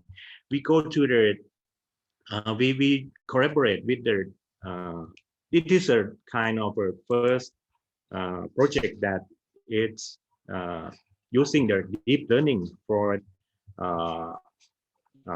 inspections of the qualities of the face mask. And this is a Zero Core that working on the line of the process. And this is a version of this is the first version that we're working. And the question is why we need the deep learning to do this project. The answer is that because of the time scale of this project is only 5 weeks, and we got all the equipment just only in the 4th week, and we have to finish all of them in 1 week. So this is a very challenging. So we apply our technique to solve this by data corrections and also the deep learning. And this is the first versions of the line. This is the final version of the process that we work with. As you can see here in the belt of the green belt, we have the camera and connected to the computer with the GPU, and we use the Zero Core to do the deep learning and identify the qualities of the face mask. And this is the first application that we have used the Zero Core or deep learning to solve the problem of the shortage of the face mask. And also the latest that we working with the Lama Tipadi that just announced 2 or 3 days ago that we were working with Professor Wasan Chantratit. He is the expert of the genomic in medical genomics, and we working with Dr. Wasan to solve the problem of the method that to identify of the variants of concern in COVID-19, and we use the deep learning to solve this problem. one of the Dr. Wasan Jantratit, he is the one of the head of the lab that identify the variants and distribution of the variants such as delta, beta, or kappa, whatsoever, to identify. But the problem of the identifying process is that the time that required to do the process, the process that he performed the identification, it used a lot of time, such as 1 hour or some case of 2 hours per samples. And this is a pain that Professor Wasan faced in every day before we have the zero call to help. And we talk about this together and we try to solve the problem. And we come up the idea that we use the deep learning, as you can see in the pictures here. And the sequence, genome sequence that we got from the lab, normally they have what they call is fractions. So it's this fraction, because it's not just the line of the text, it's just a piece of fraction. They have to align together and come up with the sum of the sequence. And some of them is what they call is unidentified. It's blank. You cannot identify all of them. This is a difficult things about the genome sequence. So it's like an image with the noise. So we come up with the idea that we break down the sequence into what they call is streamers. Streamer is 3 characters. And the 3 characters, we represent it as the level of the red, green, blue matrix, and then we align it so that it's in the way that it can represent the whole sequence as the color.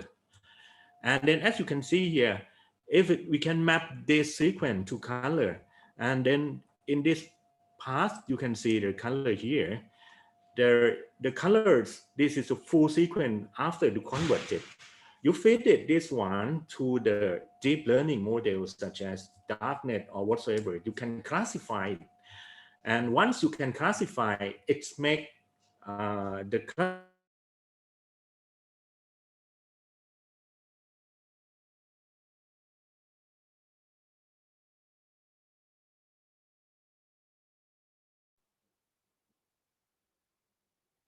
Not sure if we lost the connection from Professor Siridet.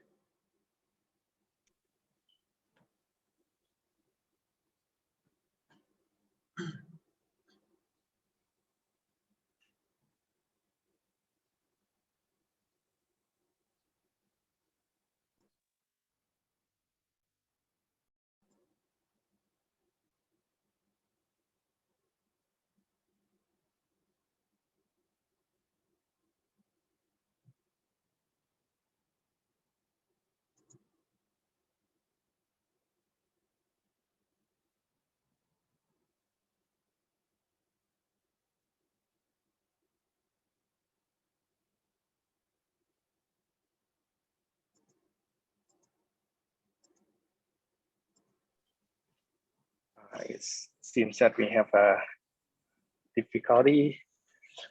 Let's wait a bit.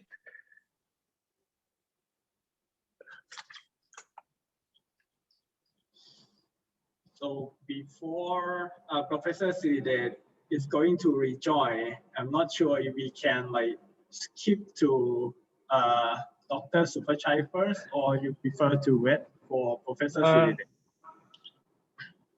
So let's. So, okay, in this case, so that we don't, we're gonna keep move on. So here's the challenge things in online meeting situation, right? We're not gonna have this when we have like in-person meeting. So, okay, so let's move on, and then if we have more question, we can ask Professor Siridet after this. Okay, so we're gonna move on to my good friend, Assistant Professor Dr. Supachai Wonbunyo. So he is a founder of the Hospital Automation Research Center. So and can you talk about your research center that recently funded, and then All right. talk about it. Okay. All right. Thank you. Yep. Thank you, Dr. Surat, and thank you everyone for organizing this very nice workshop today. And again, today, I'm Dr. Supachai Wongbunyong from Institute of Field Robotics, or FIBO KMUTT, and I also the founder of Hospital Automation Research Center. And in this session, I think we're going to talk about the COVID-19 robots that can help. So maybe it's switch the hat again to be the leader of a cover team. Okay. First, may I share the screen?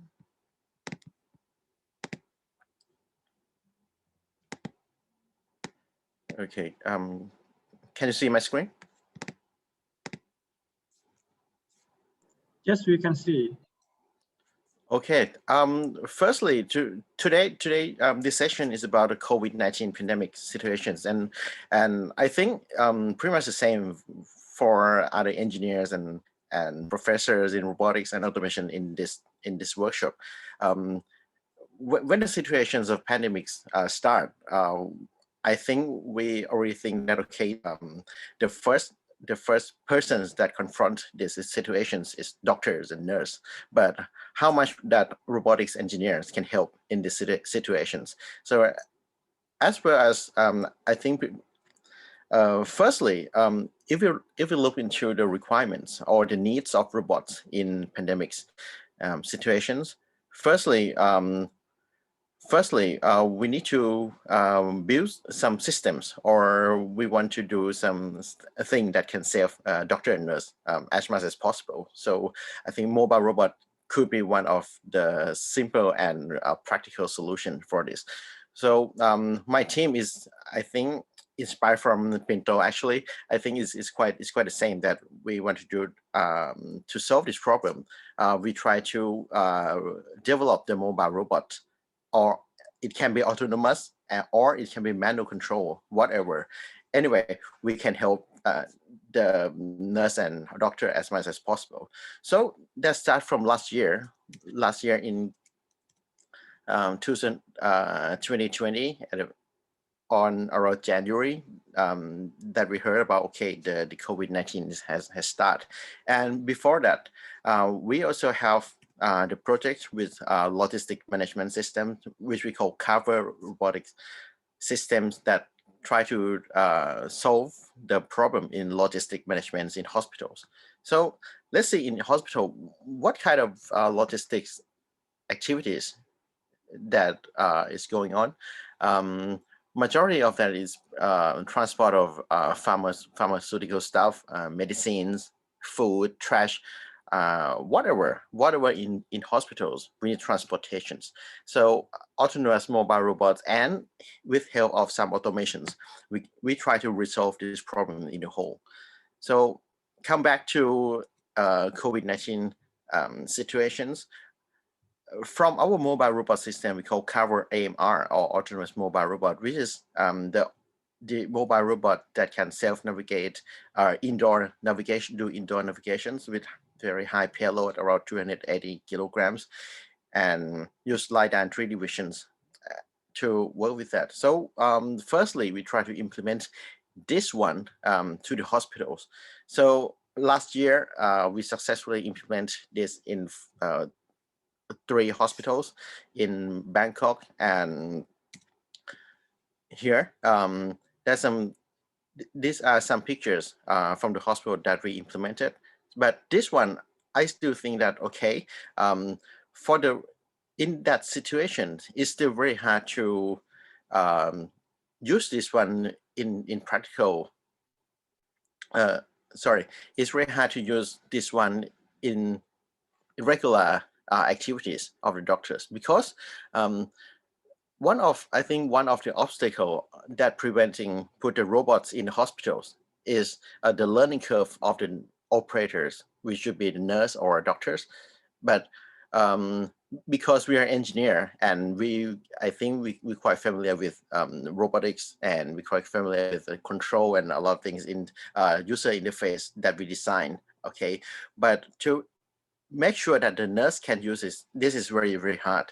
So I think this is one of the problem that we found last year, that, okay, in 2020, our robots still used, but very, very limited to just some applications.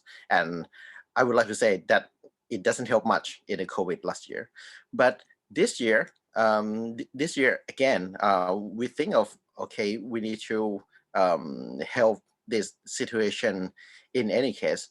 So this year we changed our strategy a little. So in this year, instead of having the fully autonomous mobile robots, we go back to teleoperations, which can be seen that, okay, the robots can help with the controller, with the remote control. That one of the things that we keep doing is become to this one is the cover mini. So this one is the mini versions of the cover, and to make sure that this we can duplicate for a lot of them in short time, we need to make sure that this one is affordable, is cheap, and but anyway, it must be reliable enough in order to work in the COVID hospital, and for especially in the field hospitals, that in a field hospital and in Thailand right now, if we go back to around a month ago, the situations here is very serious. It's very critical, and if we talk to doctor behind the scenes, you see that, okay, the capacities in Bangkok and even in Thailand is almost reached the limit. So we need to do something that can help in very, very quickly. And so this year, the challenge come again. When we talk to Soposasho or one of the department that take care of the healthcare in Thailand, okay, there's a lot of field hospitals that need the help, but the challenge is when the field hospital already operated and a lot of COVID patients are already in there, and how we can set up and how we can install and how we can train the nurse or operators in that place are very, very challenging. So in this year, I talked to my team that, okay, we'll help everything, but no one gonna step in the hospitals anyway, any case, okay? So that's why it's become that after we build the robots within around 10 days per robots, and we send to them, and we do the online trainings every time. And this is very, very surprised us that, okay, around 20 minutes of online trainings and through the Zoom applications, everyone can use it quite well and can do it effectively. And until now, we start to deliver first few robots to the few hospitals. For example, one in Muang Thong Thani, one field hospital in Muang Thong Thani, and another one's in some of the field hospitals in Rangsit district. And they start working with that, and we keep going with this activity. And this year we're gonna make more than 10 robots to support a lot of hospitals around Bangkok and around Thailand. Okay. Yep, I think that was some challenging that I found and something that I want to share today. And lastly, thank you to my team that I think without this team of students, our team consists of bachelor degrees, master degree, and PhD students at FIBO. So thank you very much to the team as well, and we think to make sure that our robot will be used to help the nurse and doctors as much as possible. Thank you.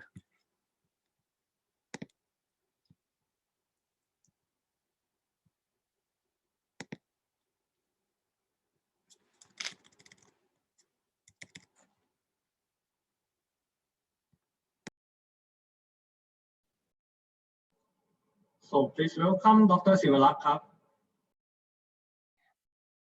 Hello, everyone.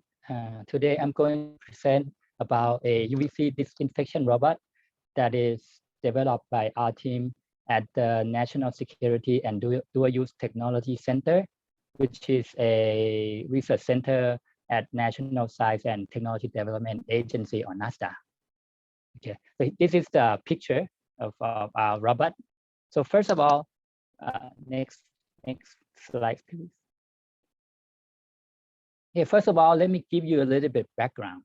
If we remember during the pandemic of COVID-19 in Thailand in 2020, we can recall that during that time there were serious shortage of disinfectant chemicals, particularly alcohol, and everyone want to use like alcohol to clean hands, to clean things around us, because we want to clean everything around us in order to avoid contamination with COVID-19. So that's bring us the problem of the shortage of alcohol.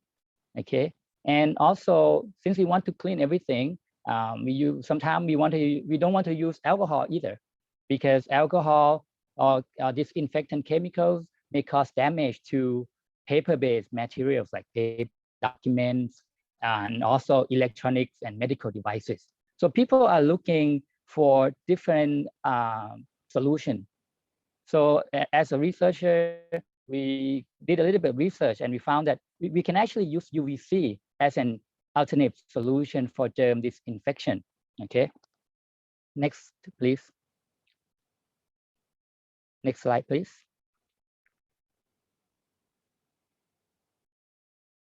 Okay, it's well known that UVC can kill germ.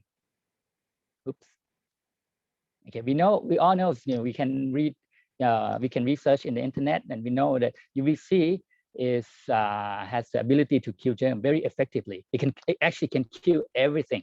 Okay, every biological or any germs in human tissues.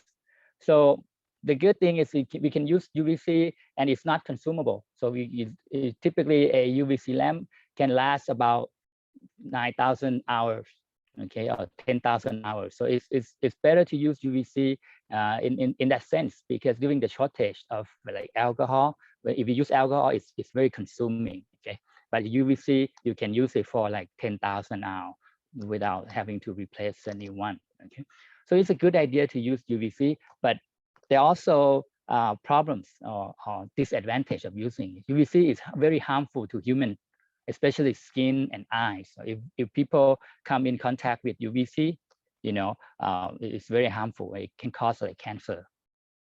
Next, please. So the solution is to use UVC. You need to use robot. So this is our solution. So we put we name this germ saver robot. Okay, so in here in the picture you see we have the UVC lamp on the top, and then we have a robot. Okay, and the robot is equipped with 8 units of UVC lamps. Okay, each lamp is 36 watt. Okay, effectively our robot can kill germs. Okay, can kill germs in about 15 to 30 minutes time when we apply the robot at each location. The effective area is about in the radius of 2 meters in radius. Okay, the operation mode of this germ saver robot, we can use several modes of operation. One is the manual control using a mobile phone and tablet, just like other speaker use the robot for other purpose. We use mobile application to control the robot. This is the same way. Okay. Another mode of operation that we can use our robot is using a pre-programmed routing. Okay, this is pretty useful, especially we have a room and we want the robot to go around the room Okay, we can pre-program where the robot should stop and then move to the next spot. Okay, so this can be done in a pre-programmed fashion. Another mode of operation is the automatic mode. This one is very useful. It is very unique for our robot. Actually, in the market, there are many kind of many groups that try to propose using the robot for UVC disinfection. But our robot is very unique. Is that it's low cost. You know, it's low cost, but it also has this automatic function. So we can actually use the robot, and the robot can move from one spot to another spot automatically. This is very good when we use the robot to clean big hall, big conference room.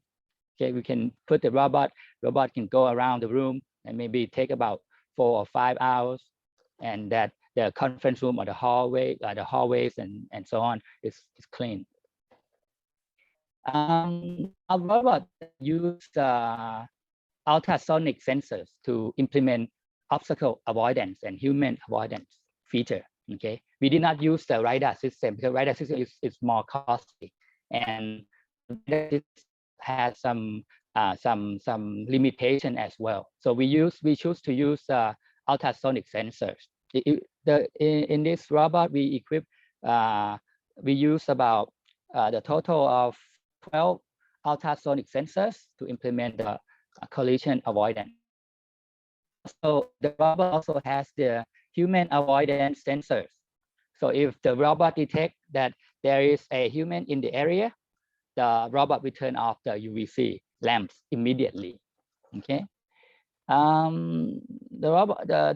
robot is also use what's called mechanism views to implement to enable omnidirectional movement. So it can move, it can slide from side to side very easily. So it enable easy maneuver in a tight space. The robot use RAS operating system, and it has lithium ion battery, which can operate continuously for 3 hours. Next, please. Okay, this is our robot in action, in real action. We actually work with our many partners, and this is the video that show the use of our robot at Thammasat University Hospital. Not Thammasat University, Thammasat Hospital. So this is in real action. So the doctor record this, okay, and send us the video clip. So here we use, and this is in the hospital. The robot has been used in many places like Sirinthorn Field Hospital at Thailand Science Park, Busarakam Field Hospital at Impact Mong Thani. Also, you know, the robot has been used in many occasions that is organized by Impact Arena, like motor show, OTOP city event, or badminton tournament. Okay, so many applications that had used our germ saver robot. Next, please.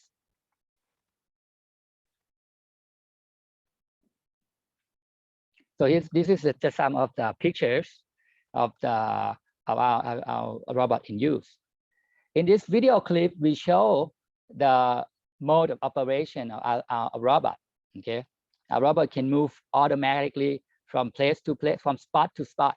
In the clip, you can see this is the robot just move automatically in the room.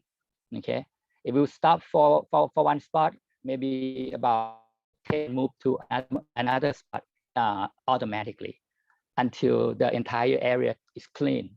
So this is very useful feature for like exhibition hall, conference hall. Next, please. Since I'm running out of time, I'm going to skip. So this is a feature that we test the feature of human protection. So if there's somebody moving in the system, in the area, the robot will turn off UVC immediately. Next, please.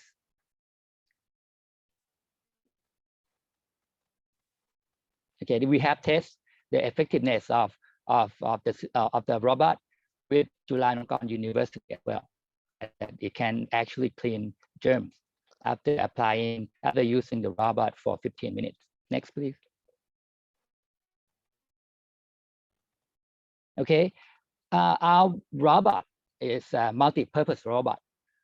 So once the pandemic of COVID-19 finished, we can actually adapt the robot into other application, like to carry food items and other things. Okay, or logistic robot. So here is the video clip. We show that we can actually remove the UVC lamp very easily and replace it with the card. Okay, next please.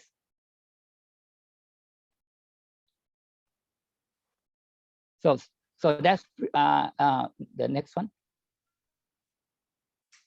So our technology has been we have licensed our technology to a company, okay, then namely Cash Club Corporation Public Limit Company. So the company has the right to manufacture and commercialize our product. So in the future, we will hopefully they can actually manufacture and sell our germ saver robot in the market. So that's pretty much my presentation about the UVC disinfection robot. Thank you very much. Thank you very much, Dr. Sivalak. So since we're running out of time, but we had a difficulty for Dr. Siridet. So we're going to have just 1-2 minutes to wrap up for Dr. Siridet. And then the questions we're going to go on the chat, and then our panelists can answer that in the chat room. So yeah, Dr. Siridet, please continue. Yeah, sorry for that. And this is just the last to sum up the activities of the COVID-19 that we have worked with. And this is a last stop that I'm talking about here, is that we try to identify the COVID-19 variants by using the deep learning. And this is the way we do it, that we use the sequence of genomes and maps it to the image. This is the way that we map. And then we perform the data learning by using the data from around the world, and we not only in Thailand but also in around the world, and we can identify a lot of variants, and we have already do the front end for the people. They can use it, and they can shorten their work in many times. And also this is what the program look like here. I just want to show you some of the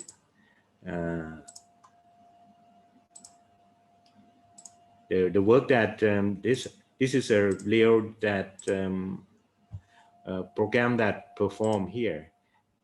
This is actually the interface that fits the front end, and once we put the button, it can feed through the AI with the genome sequence. As you can see, it's just very quick, and you can identify the variant instantly. And let's say this is where one variant is from this is a betas, and you can see here this is a lots of information, and this is a VOC that we can identify here. And this is one of the example that we use the AI to identify the variants. And that is the work that we're working with a lot of collaborators. Thank you very much.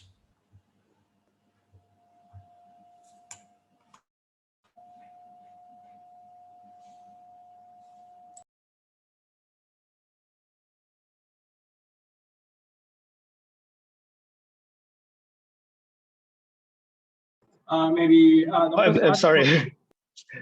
Sorry, I forgot to unmute. So since we ran out of time, so I would like to thank you all of our panelists for the talk, and then for their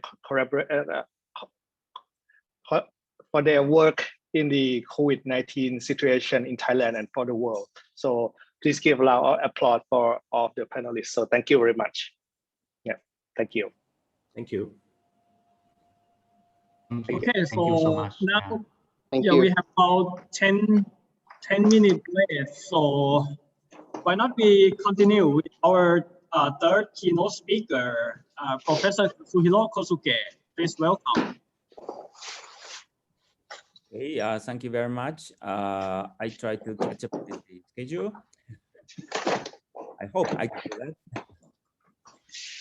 Since that, I mean, we are running behind the schedule. First, I would like to thank, I mean, all of the speakers in the previous roundtable discussions. I'm really, I mean, we are really impressed with the application of robots to the COVID-19. I think that is one of the good examples of the importance of the application-oriented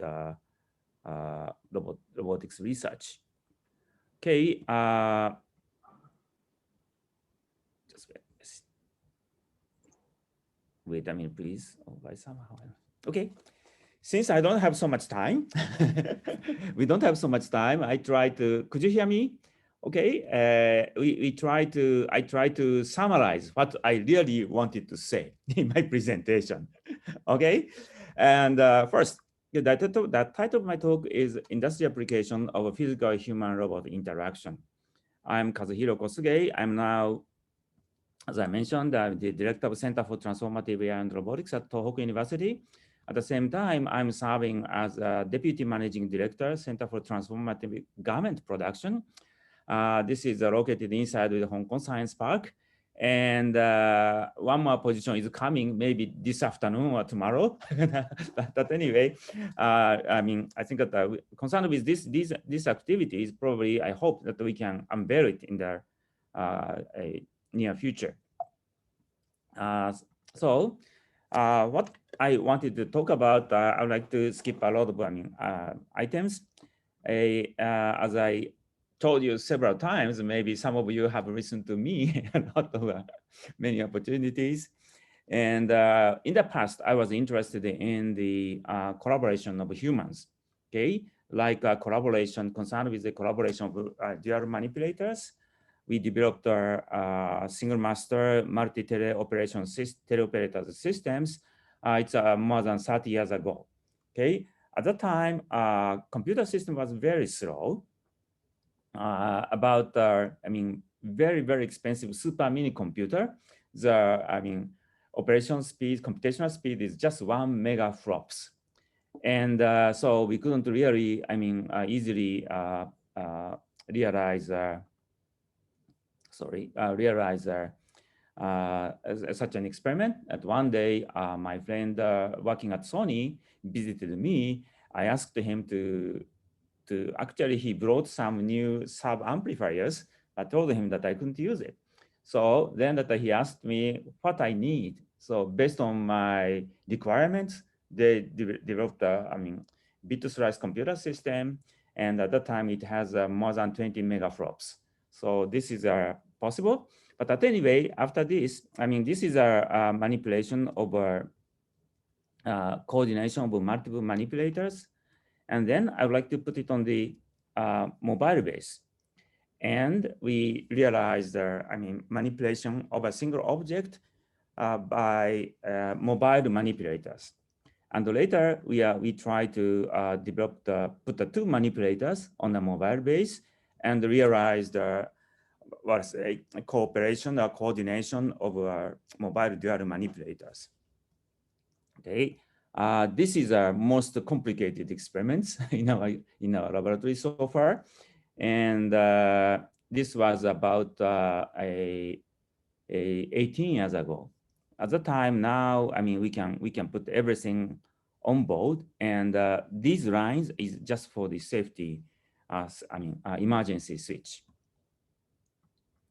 And after that, I was thinking about I'm going to show and explain what I would like to explain that what kind of bad experiences I have had so far.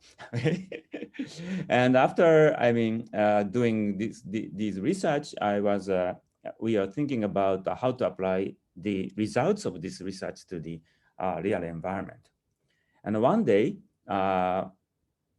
one of our alumni of our university visited me. At the time, he was working for the mechanical parking systems. And in Japan, we don't have so much space for parking, especially in large cities. So whenever you'd like to park your car, you have to do it. This is our mechanical parking system, and it's called.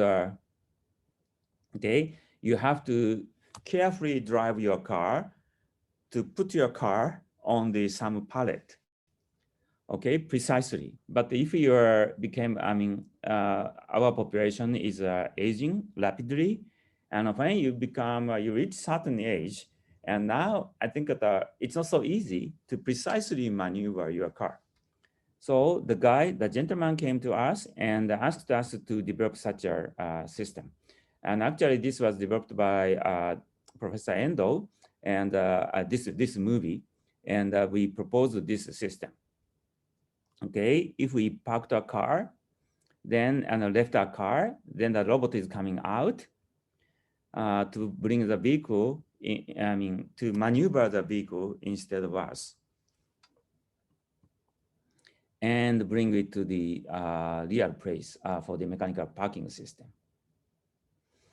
And we are so excited at the time, and the company people are so excited, and started the development of this robot. Okay. At that time, I thought that, oh, I can enjoy the rest of my life using commercialization results of these robots. Okay, and this is one day we have developed this one. It's about 13 years ago. And then using the real car, this is a rental car, right? Nobody wants to use their own cars. And then the large robot can pick up the car. And okay, you can see, and okay, I would like to bring it back to the, move it to the, a desired place instead of the driver.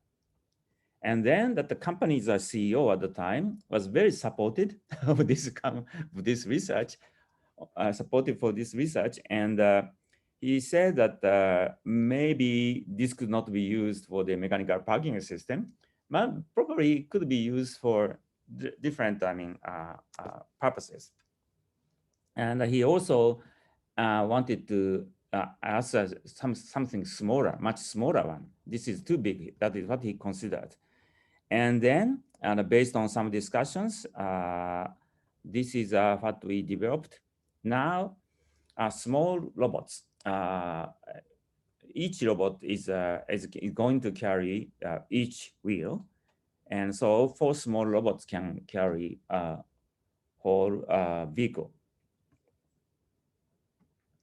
Okay, so we are very excited, and we thought that, oh, we got it.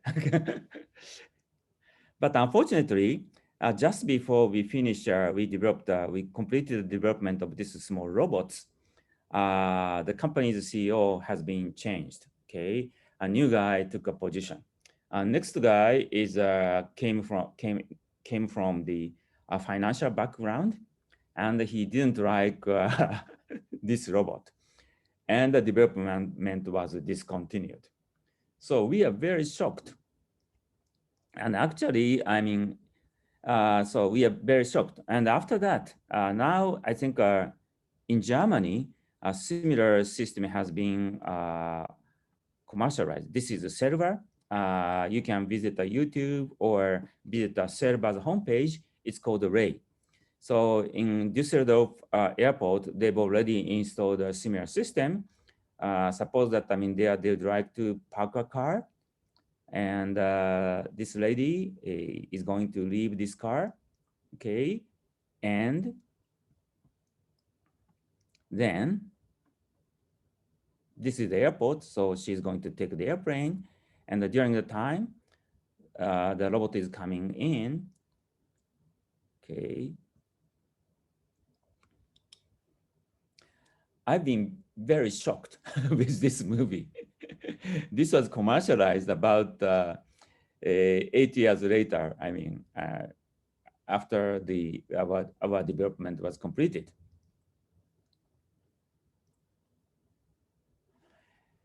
Now, okay, and when she came back, this lady is coming back, they can just, I mean, to pick up a car, her car, I mean, just push a button, operate the smartphone, then the robot is bringing the vehicle instead of her, and now the car is ready, okay, and she can drive. So this is really what we wanted to do. Of course, the situation is a little bit different, and this is really, I mean, I was really shocked. And sooner or later, we had an opportunity to have a discussion, I mean, concerned with how the robotics research is related to the societal values or social, I mean, societies, contributed to the societies. At that time, I was working as a selected fellow for Center for Research and Development Strategies, Japan Science and Technology Agency. And we had a lot of discussions. Okay, in short, usually suppose that we'd like to develop some robot, for example, agriculture, okay? And then that what we are going to do is to try to combine the, I mean, you need the technologies to create a robot. But actually, we have to do a lot of things behind the integration of existing technologies. Okay, I have 8 minutes, okay? What is important is to, something is always missing, okay? So after my experience, a lot of bad experiences, sad experiences in the past, the parking system is just one of them, okay? I try to bring my robot technology into the society many times. I failed. If I was successful, I did it, then I'm now enjoying my life very much. Unfortunately, I couldn't do, I mean, so well. So, I mean, after a lot of big discussions in the inside of the Center for Research and Development Strategies, one guy of JST, Japan Science and Technology Agency, who is now, I mean, staying in Washington, D.C., I mean, summarized our discussion. Our discussion, our conclusion is that I think it's still valid. Fundamental robotics research is applicable, is contributed to the society through the service or application-oriented robotics. I mean, through the services which the robot technology can do. In the previous example of COVID-19, robots, I mean, you are developing a lot of robots, which really gives a service to the, instead of human, to that, I mean, field. So, this is my personal opinion. What is the most important thing which we have to do for bringing the robotics technology into our environment is first design and identify a service or services necessary for the application as a sustainable business. Without a sustainable business model, I mean, we can, of course, we can easily create a prototype, but it doesn't go through. I mean, it will not be our activities, our research results could not contribute to our society forever. So this sustainable business model is very important. Then once a service or services necessary for the application as a sustainable business was identified, then we can design a robot system architecture for the service and services with the necessary technologies. Of course, sometimes we may not have the necessary technology, so we need to develop new fundamentals necessary for these service or services. Sometimes existing technology may not be enough, so we need to enhance existing unit technologies to meet the requirements for the service or services. And after that, we can integrate the unit technology and create a robot. Then through this, this is my opinion, through the service or application-oriented robotics research, we can also enrich the robotics foundation. This robotics foundation is a real foundation, I mean, applicable to real problems. Okay, now we can come to the human robot interaction. Okay, let me skip these parts. Okay, many years ago, we are doing such a, robot helper research. Left-hand side one is a mobile robot helper about 20 years ago. Right-hand side one, this is the Professor Hirata. He's a master thesis and a PhD thesis. And at that time, we had distributed robot helpers. So we are developing a lot of helpers, assistive robot systems. But unfortunately, one day, we found that some simple tasks which could not be done by a human or humans could be done with a robot helper, but general tasks could not be done easily even with the assistive robot systems because the robot does not know how to collaborate with a human.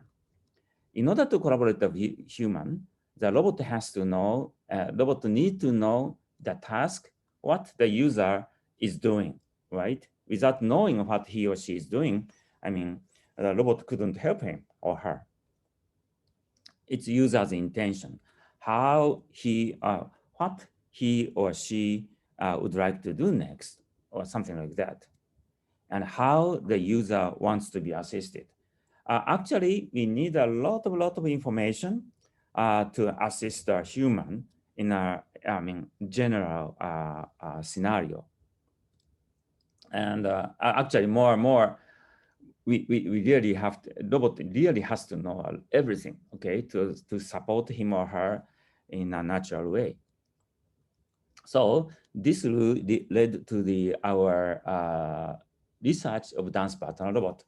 In case of ballroom dance, the dance is led by a male dancer, and the female dancer has to predict, has to estimate what is which is the next figure, right?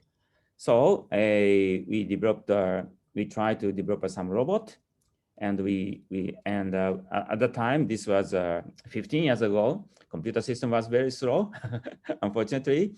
So we developed a hidden Markov model-based figure estimator. Okay, and then we made some demonstration, but I think you can see how it works. Okay.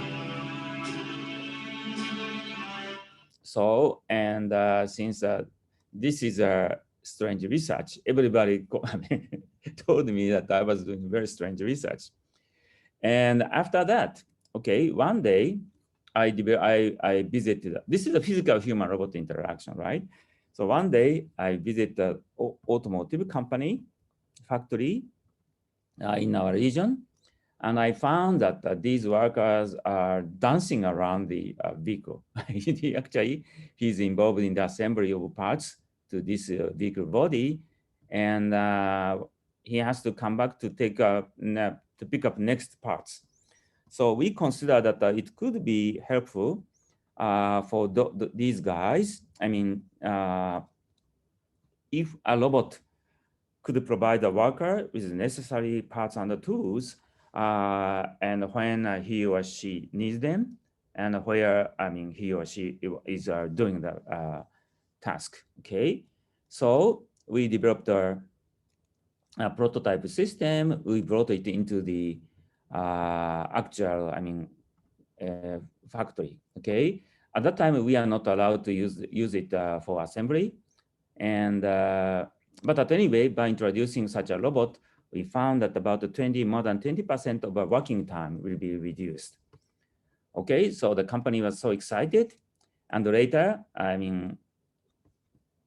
we installed it in a factory. Okay, unfortunately, of course, we tuned the control system, which is different from the original one. And now it could provide necessary parts and the tool, to this guy.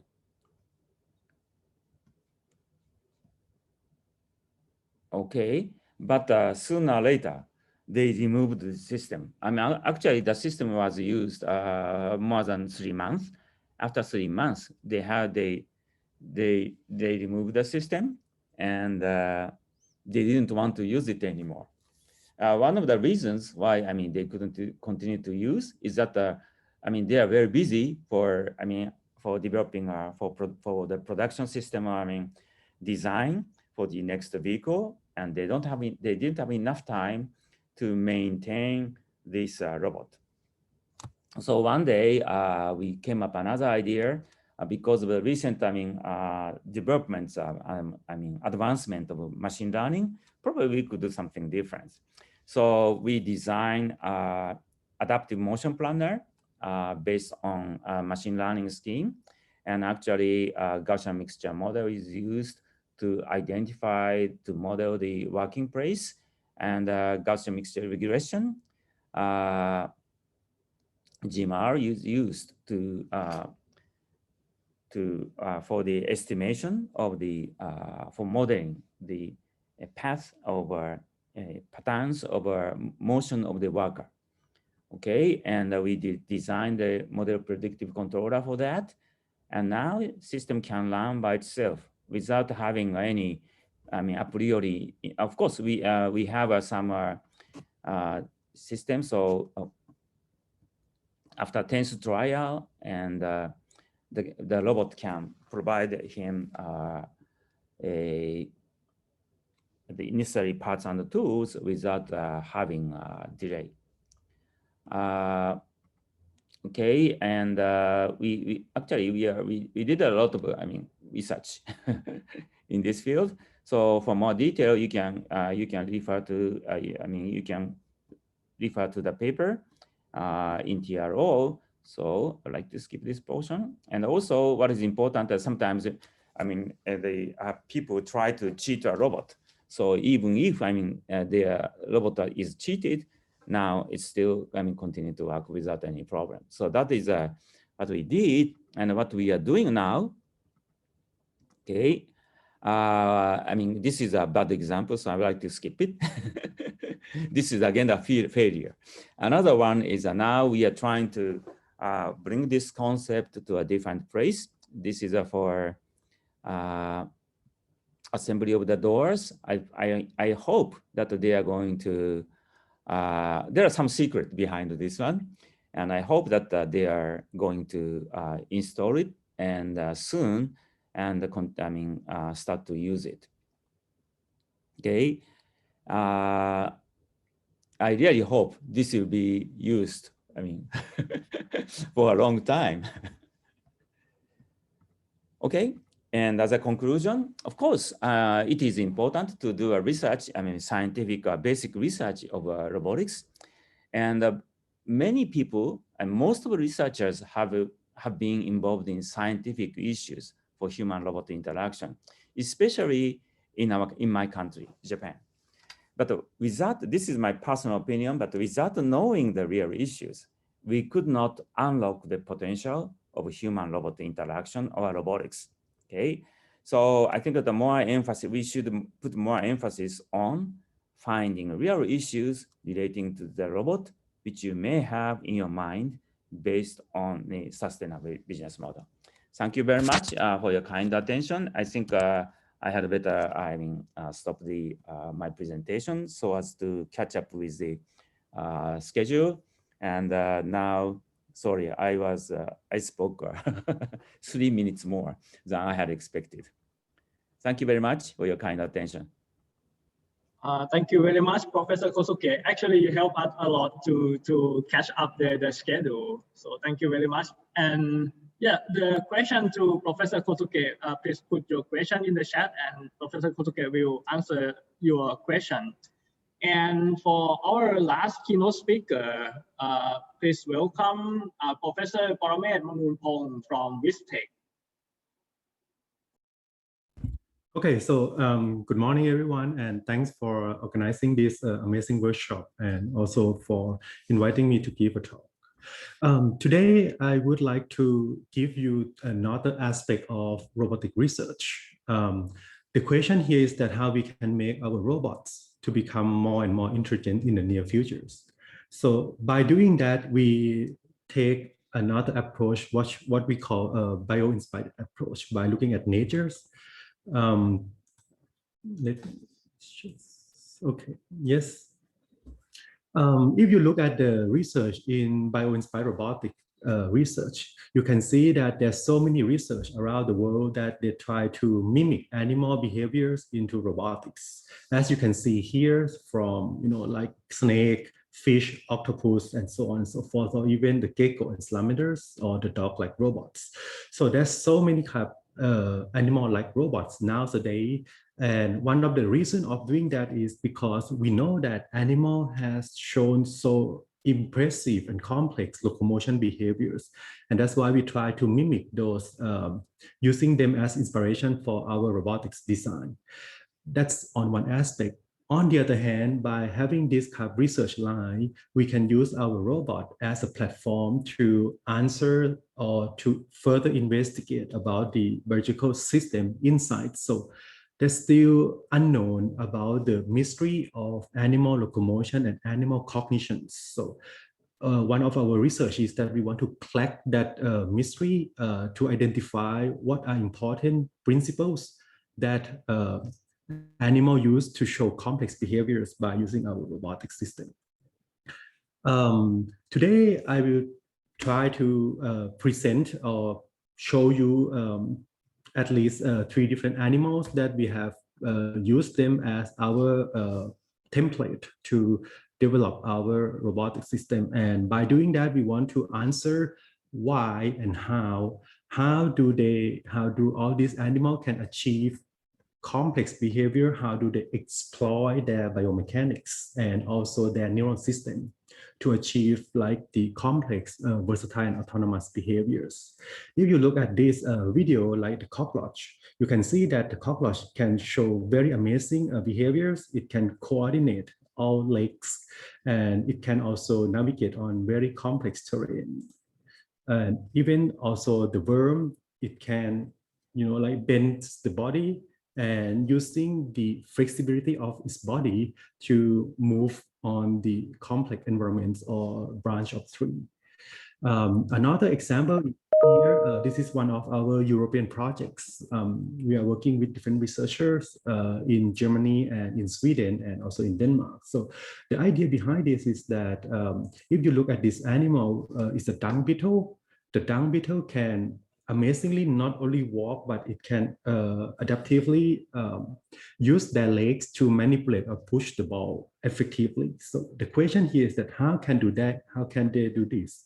So through our research for over 10 years, we work together with biologists and then try to crack this principal mechanism behind the animal behaviors. And we all have realized that actually to have this complex behavior is not just only one single component. You need so many components, as you can see in this diagram here. The first thing is about the interactions between the environments. This is a kind of standard closed loop control. But inside the agents or inside the animal itself, there's so many subcomponents, which in this diagram, I just try to abstract that principle. So you have biomechanics, where the biomechanics is about the structures, about the muscles, and also about the proper materials. We know that animal have a variety of material, rigid, soft, and even hybrid system. And they amazingly use those kind of different type of material to generate a proper frictions. Not only uniform frictions, but also anisotropic frictions such that they can locomote efficiently. On top of the biomechanics, we know that there are also complex control system like locomotion control. For the locomotion control, the animal basically it can use this type of locomotion control to coordinate different parts of its body. For example, it needs to coordinate between legs, like in this blue line here. This is what we call interlimb coordinations. The second problem they need to deal with is about inter-limb coordination to coordinate between joints here. And the last thing is that while coordinating or moving this the complex environment, the animal itself, it needs to also perform compliantness such that it can deal with some minor perturbations. That's what we consider as a joint compliance. So as you can see here in terms of the control technique, it's not just only a simple position control or torque control, but we need to do also with the complex coordinations between limbs and between joints. On top of this, we have the higher level control for complex, more complex behavior like decision making, including also learning and memories, how the animal can learn and can remember something and then exploit the learned knowledge to deal with unknown situations. That's still ongoing research. So according to this, we have started to look at the locomotion control problem. And we have realized that in animals, they have so many neuron systems, like what you can see in this figure here is kind of the ganglia inside the animal. And they all, we are all agree that they are simple neuron circuit system, which we call central pattern generators here, is basically the autonomous neural networks that can generate these kind of rhythmic patterns to set up the basic rhythmic movement. Besides that, inside the neuron system of the animal, they have also organized as the modules, as the modular structures, such that the animal can perform the locomotion with different gaits or different walking style. Understanding this, we try to translate this neural or biological neuron system from animal into our robot. In this case, we have developed a neural network which consists of about 200 neurons. And this network has been developed for over like 5 to 6 years. We start to evolve or develop this neural network based on our understandings. And we want to be able to explain the mechanism inside what's going on inside the network instead of using like standard machine learning technique. So with this, we came up with, like modules, like the red modules, the yellow, the blue, and the green module. We create this as the modular neural network. So each module has specific functions to perform different parts of the system. By combining all these modules together as the building blocks, you can generate a kind of locomotion for robots that comparable to walking animal like cockroach, for example. The robot can walk with different gaits, like like fast gait or slower gaits. In this case, it walks with tetrapod gait, where 2 legs move at the same time, or even become like in the slower gaits as a wave gait. One of another problem is that if the robot can walk, it can navigate. What about if it walk and then it come to this kind of terrain with a hole? How we can deal with this problem? So in this case, we look back into natures. So and we realize that in natures they have very amazing solutions to deal with complex situation. For example, in the fruit fly here. So in the Drosophila, what it can do is that it can amazingly navigate and perform highly complex flying behaviors. This is the flying directions like left and right. And if you analyze this kind of flying behavior perform as a chaotic behaviors.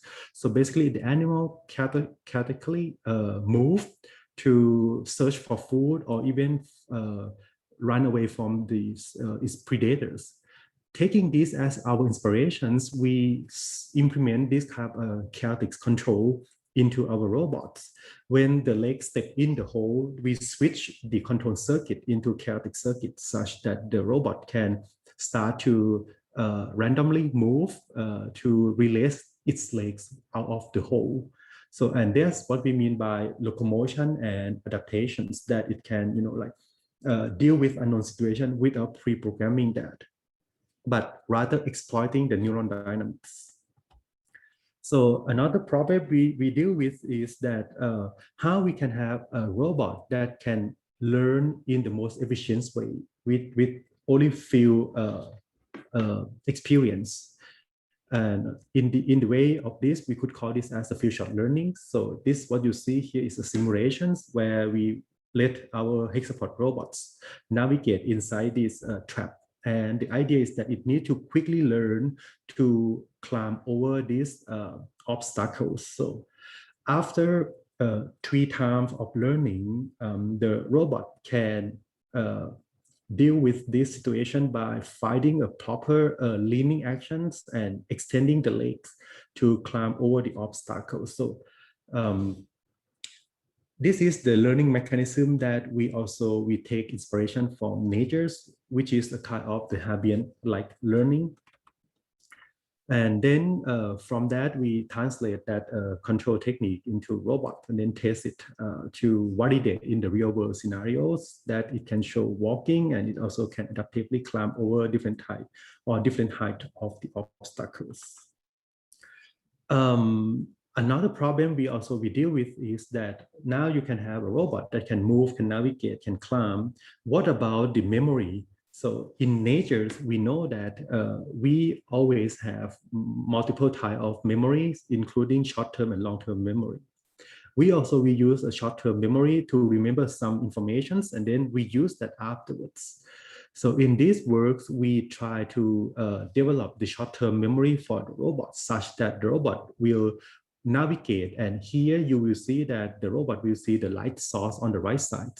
And afterwards, the light will be away. And in this case, the robot needs to remember that information that if the light is on the right side, at this corner, it should turn right. And if the light on the left side, at this corner, it should turn left. So to store this kind of information, we use this kind of neural networks, and including the recurrent connections. The robot now remember the informations on the right and on the left, and later exploit that information to guide when you see the corner. The first corner, it just turn right, and then it's the second corner, it turn left. So this is the kind of the higher level control as the memory guided or memory based navigations. The next item or the next topic I want to talk to you is that how we can bring from locomotion to also locomotion and object manipulation, like what nature can do. This is our European projects in coordination with different institutions. We call D-Life projects, which is funded by Human Frontier Side program. So under these projects there's different partners from Germany, from Sweden, and also my team in Denmark and at Vistech. Under these projects, one of the idea is that if you look at this amazing animal like dung beetle, it can walk and it can transport a very, very heavy objects. The object that it can transport even more than 10 or 20 times of its body weights. By far, robots so far, we cannot achieve to that kind of efficiency as the animal do. So according to this, we ask ourselves is it possible to try to find some principle in this animal and then later translate this knowledge for robotics such that we can have a new robotics technology that can transport a very heavy object also in the complex terrain. So to do this, we start from biomechanics of this animal. So we got the sample of the animal. This is done by our project partner in Germany, in Kiel, with his lab from Staatsgrove. He and his research team, they look at the micro CT scan of these insects. And from our side with my team in Denmark. So we take this data and then we try to translate and look at the proper translations and biomechanics and kinematics of the animals into our robot. Here, this is the second version called Alpha. This is the dung beetle-like robot that we have developed. So for more detail, you can take a look on these publications. So from this biomechanics of robots, another thing we deal with is that once the robot has the structure, once the robot has the proper structures, it should also behave like the animal, like having the flexible body or flexible joint movement. To do this, we implement so-called adaptive muscle compliance control.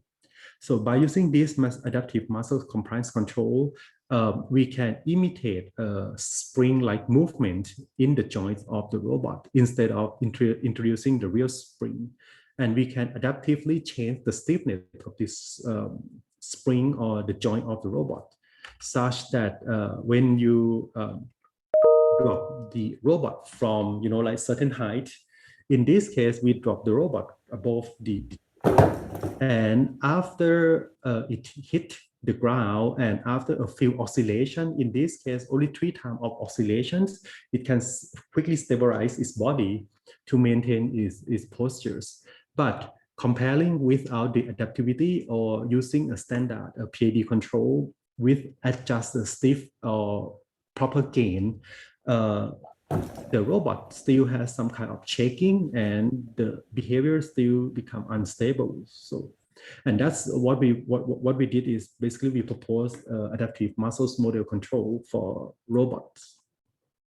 The next thing is that this is the work of my PhD student at RISTech, Bing Guang. He looked at the locomotion of the insects like the dung beetle, and we try to imitate this kind of movement of the dung beetle into our legged robots by using the modular neural control I proposed before. Looking at the insect structures and the insect leg trajectory movement, we can translate this movement and implement that movement into our neural network to generate the similar kind of locomotion for robots.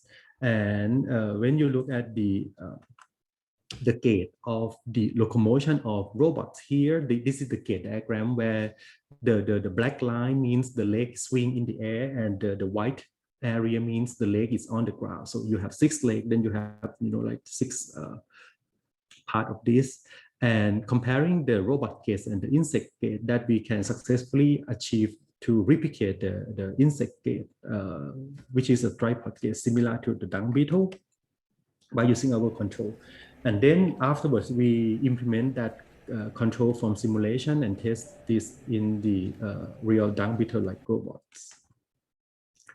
So now we can achieve the basic locomotion principles. The next question we ask ourselves is that what about the transportations? How the dung beetle can transport the so heavy ball?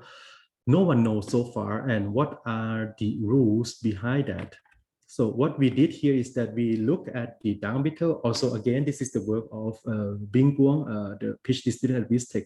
So we analyze the dung beetle from visual inspections. We record the dung beetle. This is the video that we got when we went to South Africa, the dung beetle home. And we record so many video, and then we analyze the video looking at the kinematic movement of the dung beetle. And from this analysis, we came up with 4 rules. That the first rule is that we observe that the dung beetle, they don't want to lift both legs at the same time, otherwise it will become unbalanced. The second rule saying that, so in order to move the ball, to push the ball, and also to balance, it's always coordinately move these 2 legs at the same time and these 2 legs at the same time. However, they don't want to use these 2 legs or move at the same time. If they lift these 2 legs at the same time, it will drop down. Then the system will become unstable, or even these 2 legs. So it try to prevent lifting these 2 legs at the same time. So based on these 4 rules of coordinations, we try to translate those 4 rules and test that as our neural control to generate the basic locomotion of the robots. So this is the work also from Bing Guang, where we use the computer simulations to try to translate or try to understand and mimicking that's true for robot system. The last point of the dung beetle or the DLive project is that besides locomotion, manipulation, it can also amazingly perform very amazing navigation. So in this case, you see that the dung beetle search for food, and once it found the food, it used its hind legs and walking backwards. Here it needs to navigate. Actually, this is the home, and now it missed its home.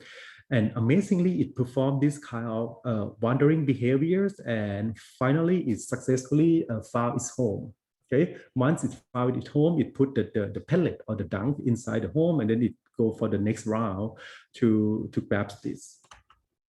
So the question here is that how to realize this kind of robust navigation in the long distance we know that the down beetle, it doesn't use landmark, okay? And also it doesn't have the GPS. So, and the question is, how can it do this? From biological study, we know that the dung beetle mainly rely on with what we call path integration. It's basically, it counts the number of steps, and it's also looking at the head orientations. The question here is that, is it possible to use these very minimal informations from body translations or the body speeds together with the head orientations and integrate these informations for robust navigation for robots to move like the dung beetle and also to walk backwards home? So we came up with these control architectures where we have the basic locomotion control that I presented before.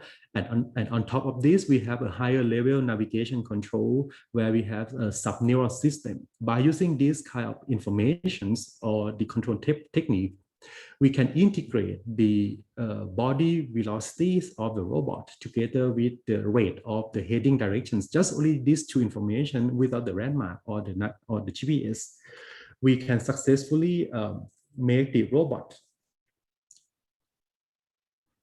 walk and navigate outdoor and search for the like objects. And after it found or it reached to these objects, then it can, like walk backwards home like the dung beetles. So this is the recent work we recently published at cybernetics, actually translation on cybernetics. If you want to know more, you could take a look at our recent publication here. So far, since I think I have only a few minutes left, I might skip the other robots on the inchworm robots, and then I will come to nearly to my conclusions. So today I show you how we can take inspiration from nature and then translate that into like robots to do this kind of basic research such that we can learn from nature and also we gain more scientific knowledge. And later on, we would like to also to translate this knowledge into technology for humanities. So by doing that, we have maybe I just, sorry, I clicked the wrong link. Okay, so by doing that, we extend from insects to bipedal locomotions. With these bipedal locomotions, we are looking at the problem of asymmetry. For example, when you have bipedal robot, and if you have the weight on the leg, or if the robot walk on different treadmills on the left and right leg, they have different speed of the treadmill. How the robot can adaptively adapt its movements. With this, we develop adaptive neural control that let the robot rebalance and nicely walk with asymmetry leg. And also now we switch off the sensor feedback. So with the adaptive control, the robot can remember its walking style that it has learned quickly before, and then we use that even without the sensor feedback. So the next is that we take this technology further, and we want to push these bipedal technologies into our exoskeletons. This is our recent project called ExoWiz. Basically, we are working on the human-machine interactions, that we want the exoskeletons that can quickly learn the human motions and then replicate that human motions for assistive task. And this is our current setup. We have already submit our manuscript on this adaptive control where the exoskeleton can quickly learn the human motions. And here, this is our gate lab at RISTech, where the subject here is Chai Chan, our PhD student. He's testing the control of the exoskeleton, where now he walk, where while walking, he teaching the exoskeleton how he should walk. And now he come to the treadmill, and then he walk with like different speed of the treadmill, up and down slope, and so on and so forth. With this, only after 2 or 3 minutes, the exoskeleton can quickly learn his walking style, and then afterwards it can like drive his movement through this kind of learning process. So today I show you our research basically on bio-inspired robotics and also on medical robotics. So in fact, we have also 7 Wonder Robotics technology we developed at RISTech here. This is our research centers where we also focus on soft robotics, cognitive robotics, and circuit robotics. And last thing, let me give you maybe one last 40 seconds to show you our result on industrial robotics, where here we show the collaborative tasks of different robot system, where we have the drone that can fly indoor, and here we use internal network to let the drone fly, and as soon as it fly and it comes to a target point, and then it will drop the object. So basically, this is the kind of collaborative task for different robots in industrial environment. As soon as the drone drops the object, then it will return to home. While doing that, it will send the message to the MQTT, and then it will activate the second robot autonomously. Now the second robot come, and I just speed up the video, and then the robot will come and then search for the objects that was placed by the drone. And afterwards, the robot will move to the second point on the conveyor belt here. And once it places the object, the robot here will get the message to the technician, and the technician will start the conveyor belt start to move. And once it comes to this meeting points, the camera will detect and then send the third message to the robot arm, and then the robot arm will deliver the object to the inspectors. So this is a kind of example of how we can combine different robot technology, where we are looking at the future of industrial applications. So with this, I would like to end up my talk, and I would like to thank all the contribution from my team, also from my collaborators, and also different fundings. And I believe that natures have shown so many fascinating solutions, and one option to approach nature or to have robots that can become, more intelligent, or later it can be our friend, is by looking at, imitating the nature intelligence for our robots. This is the QR code. If you want to know more information about our lab, you feel free to scan. And with this, I would like to thank for your attention. Thank you. Okay, thank you very much, Professor Paramet. I'm very impressed what the research group in RISTech have been done in a few years, right? The RISTech has just established in maybe less than 10 years. Yes, so we have done all this within 2.5 or 3 years about, yeah. Great. Very impressed. Thank you very much for joining us today. Yes, thank you so much. Yes. And to audience, if you have any questions or have some interest to the research topic that Professor Paramet has just presented, you can have a message to him directly. So thank you very much again. And we are coming to the last section of today. Is the panel discussion about robotic startup in Thailand. And we have 4 panelists to join this panel discussion. For first panelist, I would like to welcome again Dr. Supachai from Kemut. And okay, Dr. Supachai is still driving. Okay, and we have, let me check. We have Dr. Kittikun. We have Dr. Kittikun from Solitech Innovation and Technology. Let me search for the name of Dr. Kittikun first, or maybe you just help me turn on your camera so that I can find you. And hello. We have, okay. It is Kittikun, and I'm sorry, my camera is broken. Okay. I apologize for that. Okay, we have Dr. Mahisorn from High Ground, and we have Mr. Panin. Mr. Panin is here, and I still need to find Dr. Kitikun. Wait a second. Okay.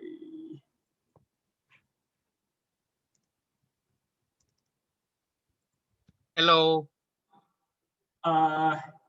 Yes, I tried to pin Dr. Kitikun, but maybe you cannot turn on the video, right? Okay, so maybe in this panel discussion, it is the robotics startup, and we may begin by our panelists to introduce their startup company to the audience. So let's begin with Dr. Mahisorn from High Ground Robotics. Please, Dr. Mahisorn. Okay. Good afternoon. Good morning. Yeah, nice to meet you all. So my name is Mahisorn, or you can call me Chang. I mean elephant. The Chang beer here. That is my nickname. So easier to pronounce. So we are a robotics startup in Thailand. I would like to start with our company introduction and a little bit about my background. So I got my PhD from Keio University in Japan in 2015 from the MEC scholarship. I worked in Japan I've been in Japan for like about 7 years from 2007. Working with various companies in Japan to build a robot with them. One of the company is Toshiba Tech in Mishima area. That time is for the shopping cart robot to compete in the one of the government initiated project. And actually myself is I'm a student of Dr. Vitaya, and many speakers today is all my mentors during my time in Thai University. They have organized all kind of robot competition that actually lure our team that become High Ground today to compete in that competition and be kind of like have into a robotic thing because of them. And then after we graduate from Thailand, we separated and went abroad. And after that, we come back together and build a robot company because we want to work in a robot company, but we don't have one here that time. So it's very simple for us to just, okay, if you want to work in a robot company, you just build one. That is really simple starting point of our company. However, with our passion and our vision, we become bigger and become a startup here in Thailand. So did you see the big screen or you see the small screen?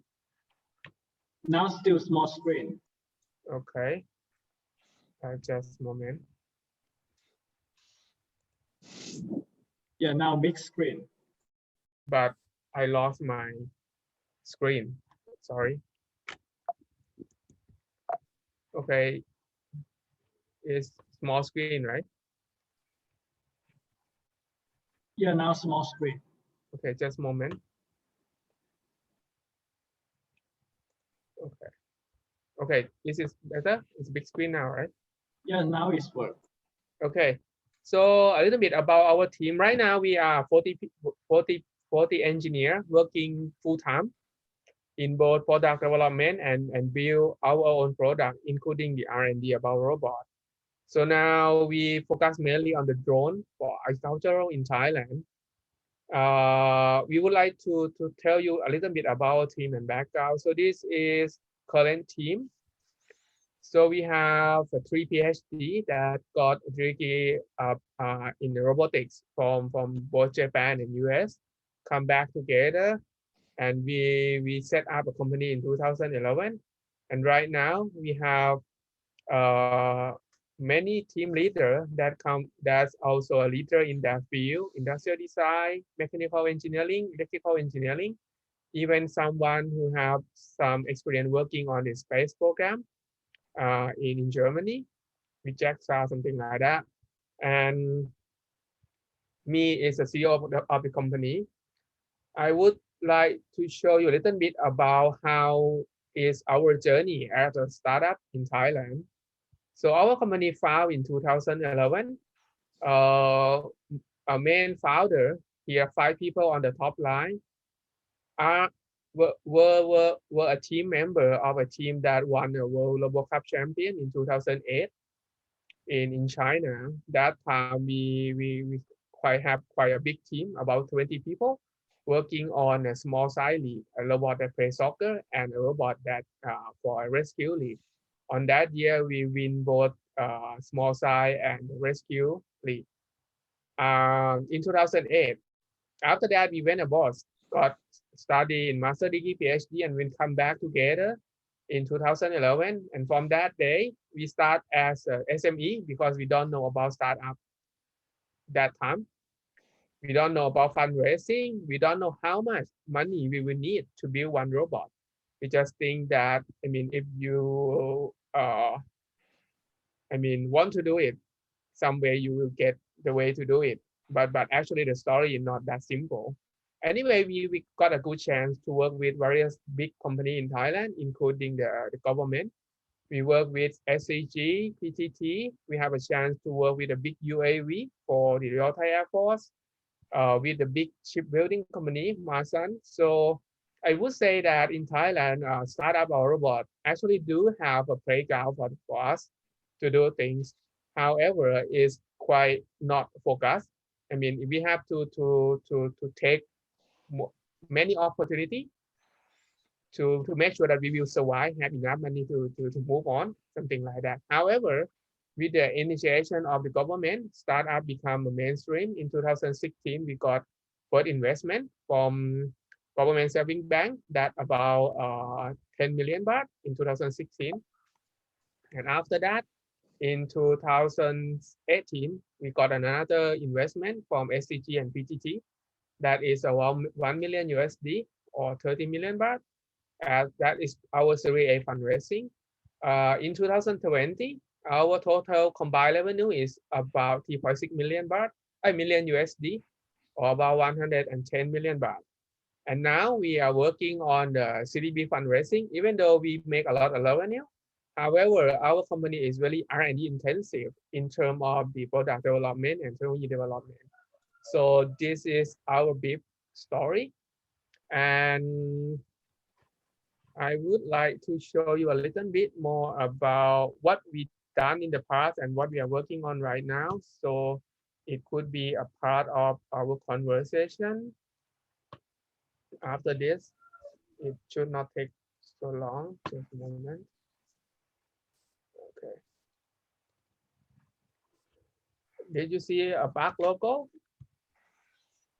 Yeah, so this is our company logo is combined of mechanical, electrical, and computer. So that is the way engineer thinking about art. So it's come out like this, not so pretty anyway.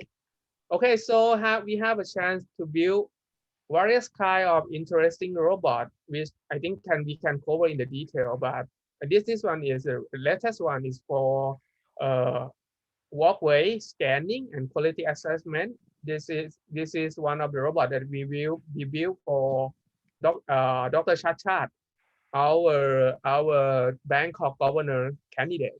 So he wants a robot to actually acquire the data on the footpath so that he can, repair it. We have a chance to build autonomous ASV. This one is for Royal Thai Navy. Another ASV for surveying the reservoir, how much water they have. We work with PTT and KU to build AUV autonomous underwater vehicle for surveying the pipeline under the sea in Thai Gulf. This one can go down to 200 or 300 meters, fully autonomous, scanning the pipeline. In the past, we built a bigger AESV. So this one is 6 meters fully autonomous for patrolling the river and also the coastal area. We have a chance to work with Royal Thai Air Force, build a 6-meter wing UAV for them. And also like the virtual reality machine will collaborate with the ICSI, that is one another interactive startup in Thailand. And many kind of things that we work in the past is leading us to the way we are today. So this is a brief introduction of our company. Thank you. So yeah, thank you very much, Dr. Mahison. We are coming back to you for the question. So let's move on. Let's move to our second panelist, Dr. Kitikun Kovithangkun from Solitech Innovation and Technology. Please introduce your company to us. Hello, good morning, everyone. Let me share screen first.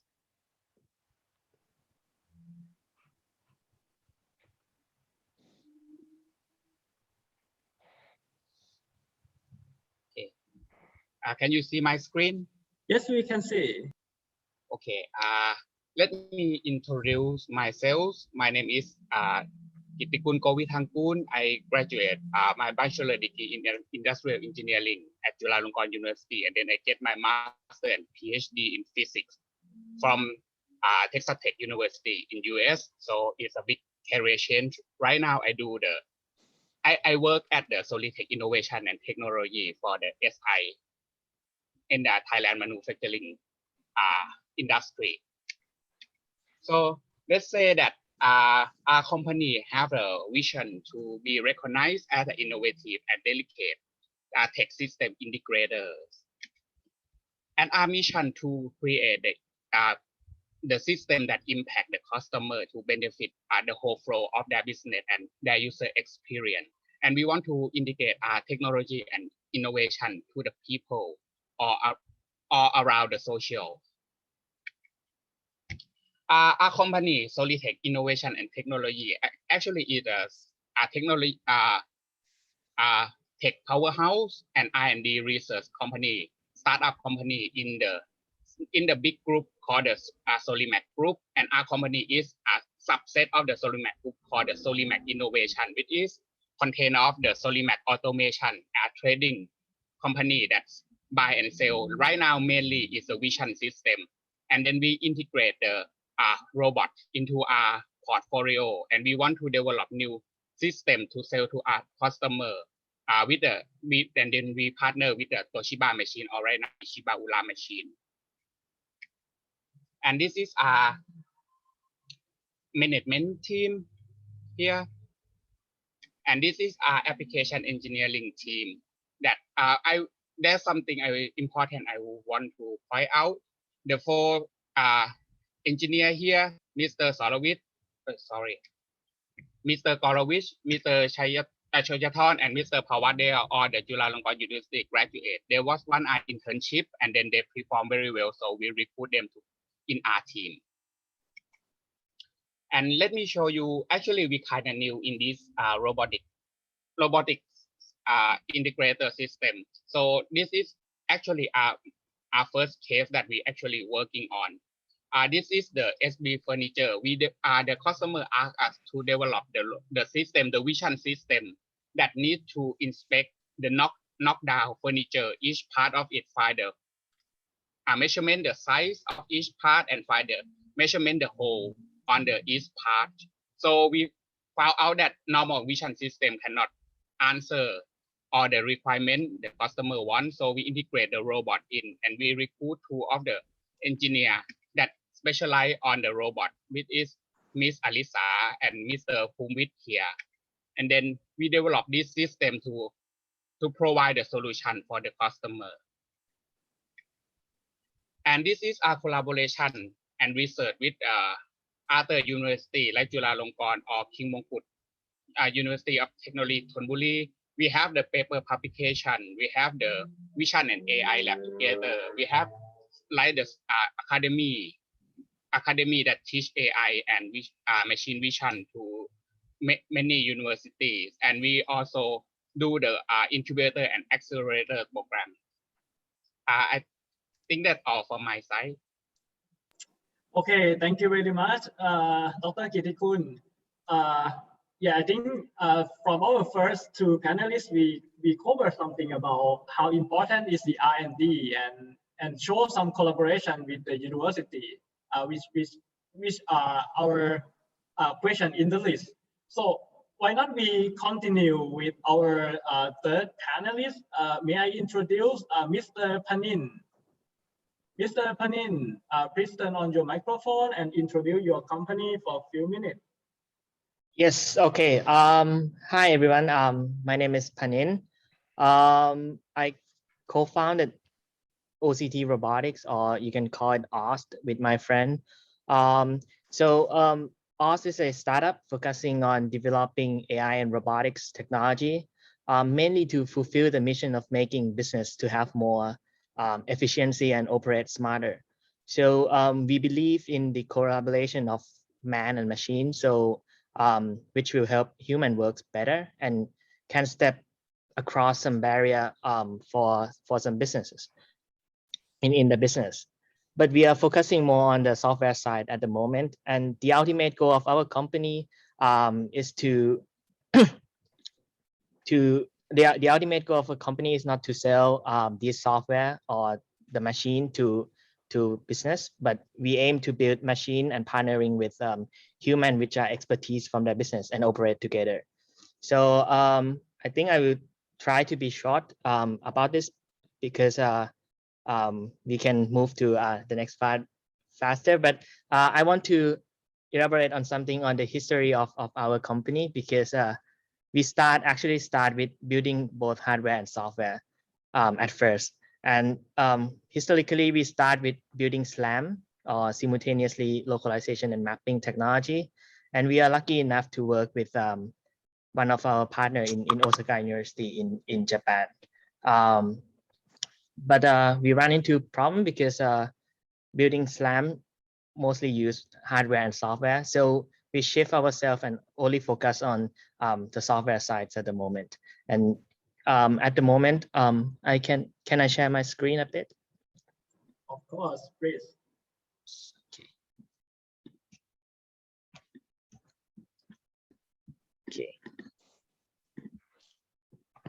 Okay, I think you can see my screen, right?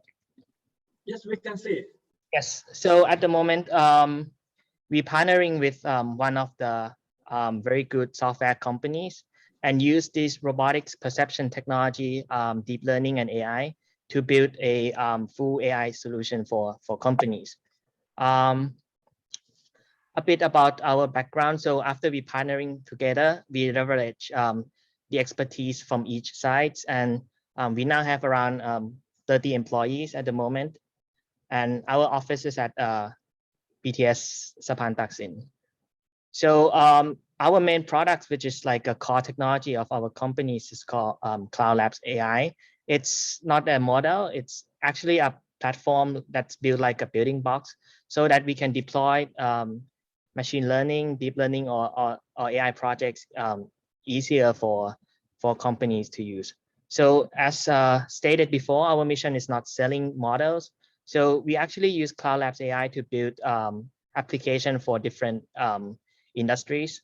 For example, Scene is one of our latest products, and we serve different consumer goods company with deep learning technologies, such as one of the biggest energy drink company in Thailand, and also internationally like Nestle.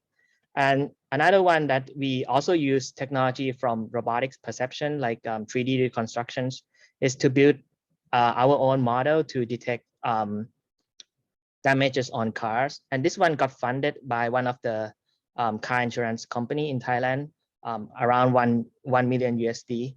And we established new companies called Mars to solve this whole problem on cars claiming process. Yeah, I think that's about our company in a nutshell.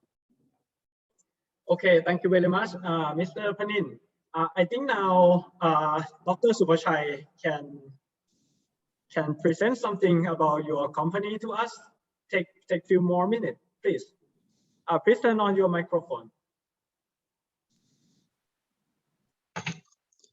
Hi, good afternoon, everyone. Dr. Supachai Wongmunjong, and today I'll be here in the head of the founder of Hospital Automation Research Center. Okay, so actually the Hospital Automation Research Center, I think this is quite different from the others in this room, because you're a startup company, but actually our research center we call HAC, HAC. So HAC is the under university. It's a research group. Previously, it started from four professors in FIBO that we do a lot of technology in robotics and automations, and we got common interest in medical and health, and I mean using robotics, using AI to implement, to apply, to help in medical and health applications. So that's why we established HAC.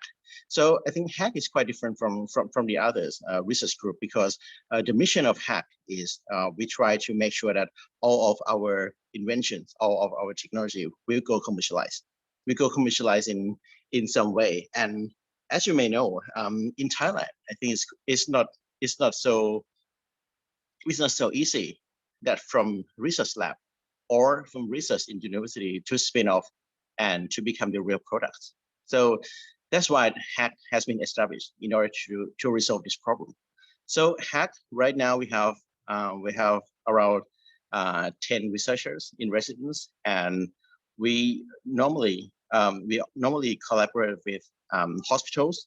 Right now we have something like around 30 hospitals that in our collaboration loop, and we also collaborate with private sectors that start from the users of the technology until the manufacturer of our technology. So yep, I think this is quite brief introductions of HAC, and yep, thank you very much. Okay, thank you very much, Dr. Supachai. So from your introduction to company, I think we can see how important of R&D in your company, and see some collaboration between your company and university. But I think what me and our audience want to know, I have one question to all of you. It seems like now you establish a company in Thailand because you are physically in Thailand. But my question is, in your opinion, do you think Thailand, do we have any other advantage of starting up a company, a robotics company in Thailand, compared to start company in other countries, in your opinion? Start from in order, right? Yes, you can. If you have answer. So I think for my point of view, first, so Similar Thai start company in Thailand is quite obvious, because things will be easier in terms of all the document related things. However, when we're talking about the startup things, so one thing is that quite challenging in Thailand is that our law and regulation is still quite behind in terms of startup related stuff. For example, share class, how to make the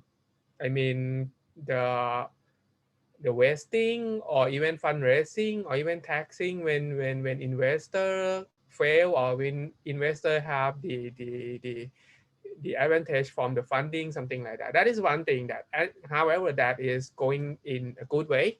So a new regulation coming out, all the bills have been in place. So few companies starting everyone's getting happier with all the regulation here. So that is a good thing. Another thing is that actually Thailand have BOI, which is not just for the foreign company. Thai company can have those benefits too. If your company, your startup is working on robotics, that is the A1 class. That means your company can have like 8-year tax exemption for building the company in Thailand. So our company also have BOI. We don't yet have a chance to yet use the benefit from that, because we don't make a lot of profit yet. we use all the profit in R&D. We hope that we will have another BOI and then have a good benefit from that. And that is good things about the policy, and government and everyone is quite supportive here. That is one thing. On the another side, we believe that especially at this moment, the trade war between all the big country, I will not mention their name anyway. You know yourself, like the two big country competing each other. So that means they tend to have the problem with the robotics technology from one another country, especially for one of the country that's close to us. So that means the Japan, US, or the very developed country will looking for a alternative robotics technology. For my country is a little bit more neutral in terms of in a world political landscape. And Thailand, we are Detroit of Asia for a long time. That means in Thailand, we have a lot of, supporting industry for building all the automotive and all the electronic and all the appliance. So that is really complementary thing for building a robot already. So if you want to build a big robot here, you have a tier 1, tier 2, tier 3 car supplier here that can help you on that. If you want to establish a robot assembly line, you have a very big, good company that are doing a lot of electronic appliance assembly line for well-known Japanese company or even a European company in Thailand. So if we can open that door for our startup, this or coordinating by maybe the member of TRS or TALA or many teachers here who have a connection with them. I think that is a great opportunity for Thailand to become a hub of both R&D with all the excellent human resource you have here, together with all the basic infrastructure here to build a good robot, a great robot, and export everywhere in the world. We believe that's why we're still here and raising fund. Okay. Thank you very much. Do we have any other supporting opinion? I saw you open the microphone. I can add to Dr. Mahin's point. So I think one of the advantage that we found by founding up a company in Thailand is that there's lots of governmental support for startups on building deep technology or so-called kind of technology. So I was in Zurich before, in Switzerland before, and usually people who can get access to those grants from the government needs to have some connection with the universities. For example, you need to be a last year PhD there, or you need to be a professor there. But that's not the case here in Thailand because I just finished. I finished my master's degree. I don't have a PhD, but yeah, it's very easy to get access for grant of developing technology and here in Thailand, better than what I found in Europe. That's another point because us also start with zero. We don't invest our own money at first, but governmental body like DEPA or NIA or the Department of Industries help found the companies actually. So that's maybe another addition that I would give. Okay, great. Dr. Mahinson, you still turn on your microphone, do you? Maybe you forget. But hey. Dr. Subhachai, any supporting comment? Yes. Actually, I think that the landscapes and conditions of the application of robotics in Thailand is quite special. But for example, I'm in the field of healthcare and medical applications. So for example, we have some case that we implement our mobile robotics in hospitals, and we found a lot of things that quite special that compared to other countries. For example, if you look into United States or Singapore or in Australia, Japan, there's a lot of mobile robots in hospitals. It's quite common, it's quite simple. But in Thailand, we are quite surprised that until now, there's not many foreigner robot company that can enter this barrier. So I think this is one of the things that's quite special here. So maybe because of the workflow, because of politics, or something inside. And so I think one of the advantage of being here is we are Thai people. We quite understand of what we are. We quite understand of what the system that we have to cope with. So this is, I think, one of the special things that make create startup or a robotics company in Thailand is quite special, quite unique position. Yes, thank you. So thank you. Our last panelist, Dr. Kitikun, do you also have some idea to this question? Okay, let me say this from the point of view of the business, because Thailand is one of the big hub of the assembly line, production line of many industry, right? Like the automotive, electronic, and many things. From my experience, it seems that they still heavily require the automation in their system. And from what we see that the robot can answer a lot of questions on their field. So from this perspective, they're going to be like the big market from the robotic for their QC application in their manufacturing line, that waiting for people to get in and find some solution to build the perfect solution for there. But the challenge on this one is that the problem is there are no standard on every company or every industry. So from my point of view, they're gonna be like a big market that people can jump in and grab a lot of money, but they have to find the perfect solution that will work from each unique platform, each unique manufacturing line. And I think that from my point of view, Thailand is still be one of the biggest market that's ready for people in robotic field to jump in. Okay, so thank you very much for all panelists for the answer to this question. We still have a few more minutes, and I have a short question. Not sure it's short, but maybe we cannot have answer from all of you, but maybe some of you can feel good to answer this question. Could you please share about the most difficulties when you start up a company and share us the solution to that problem? What? the most difficulty, the most challenge of starting up a company, the most difficulty that you found and you overcome that problem. I think so. I mean, all the audience here like are engineer. So I think the set up a good company structure would be the most difficult part for engineer, in terms of like you have to integrate all kind of people into your company, or accounting, HR people who know finance, people who know how to talk with people the way we don't, something like that, salesperson. So make that, I mean, from day one is difficult, because we engineers tend to start company with our passion or our technology in our hand. We're not thinking much about how to sell it, because we most of the time we believe that we make a good things and people will buy it, but in the real world it's not happen like that. So PR marketing is still one of the most important thing that we have to make sure that is go well with what we are doing. So I think this is a thing that I would like to share.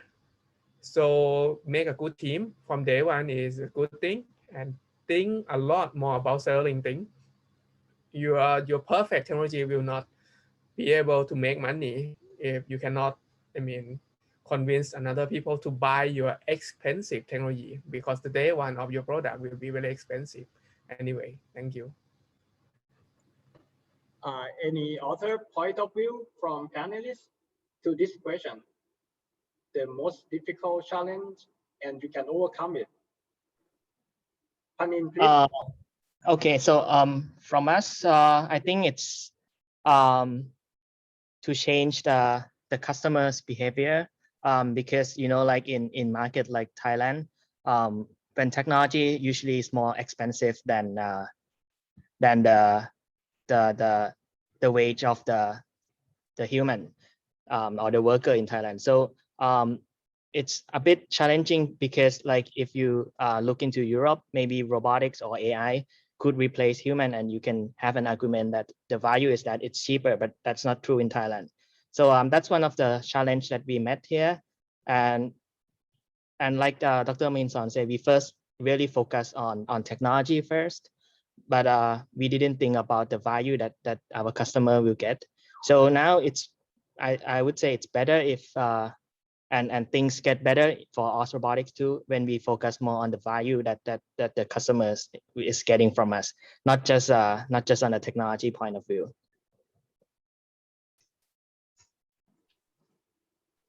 Thank you. Maybe last answer should come from Dr. Supachai, please. Yes, thank you. I think from my position, I think I'm from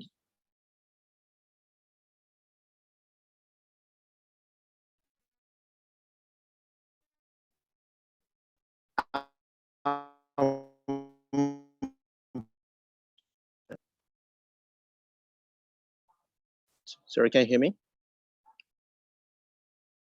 Can you hear me? We can hear you now, but please repeat your answer for All last right. 10 seconds. Yeah. All right. So from my position, I am professor in universities and try to commercialize our products. So in this case, we look at two options. The first one, convince some company outside to take care of this technology, or spin-off.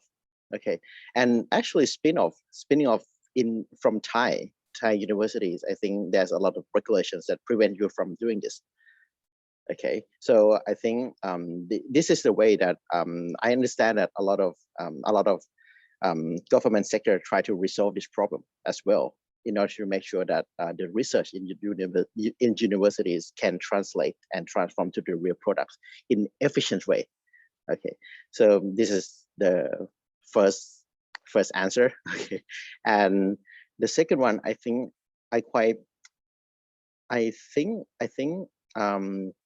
in Thailand, and especially in healthcare and medical applications. So I think if we compare our products, which is very early stage, and try to convince people in health worker, for example, doctors or nurse, convince them to adopt this technology to use it is quite difficult, because in medical ecosystems, they need standards, they need a lot of things that you need to cope with. But in Thailand, I still think that to get your product certified, and especially is in robotics, in medical, to be certified, that's very hard things. So I don't think we can certify our products in Thailand. So I think this is one of the things that we will ask to government or someone that responsible for standardizations to help with this as well. Yep. Thank you.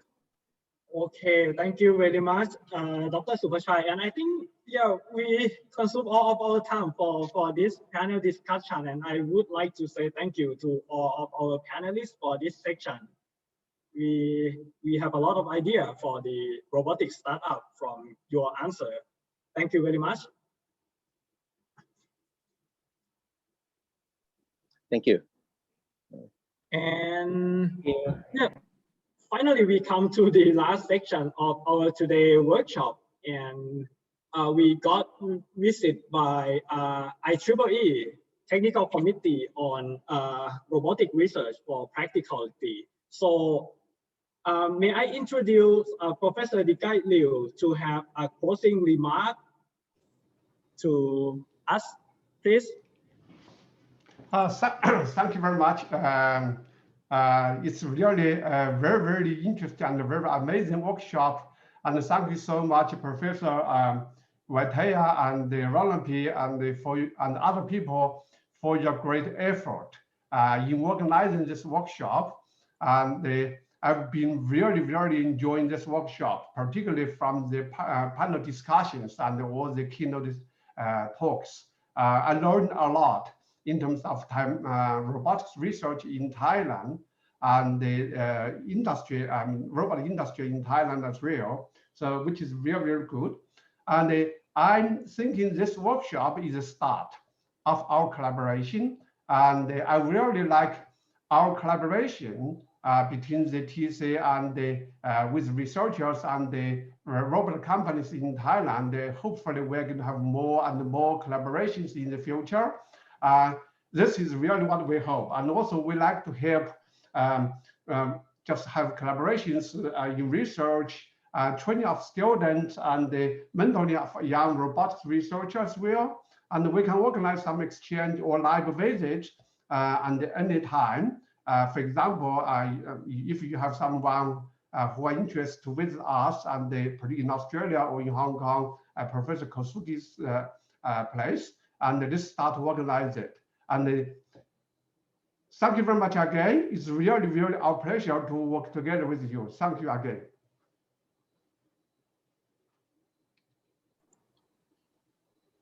Okay, thank you very much. So, do we have any message from our side? Professor Vitaya. Okay. Well, thank you. Actually, you just said a lot. Okay, maybe I should say something on the behalf of the co-organizing of the workshop. I think I would like to take this opportunity to especially thank to the key person that really contribute to the success of the workshop, Dr. R²P, okay, Professor Kusati, and also Professor Luis, okay, and all committee members. We would like to thank our keynote and panel discussion as well, okay. And I really take this opportunity to thank so much for the IEEE RAS Thailand chapter, and also for the TC-R²P. Okay, I like the nickname of those, and also the member of the Thai Robotics Society. And last but not least, we'd like to thank all the participants, okay, that joined our workshop until now. It's a really fruitful workshop, and I enjoy it a lot. Okay, and finally, we reached to the end of the workshop. Okay, I think everybody probably hungry. We had actually wonderful success, okay, and a great outcome from this event. Again, I would like to emphasize, please use this platform to carry our networking and collaboration, okay, and maybe it's now to officially announce the closure of the workshop, okay, and we wish that this success will carry on, okay. Hope to see you guys again. All right, สวัสดีครับ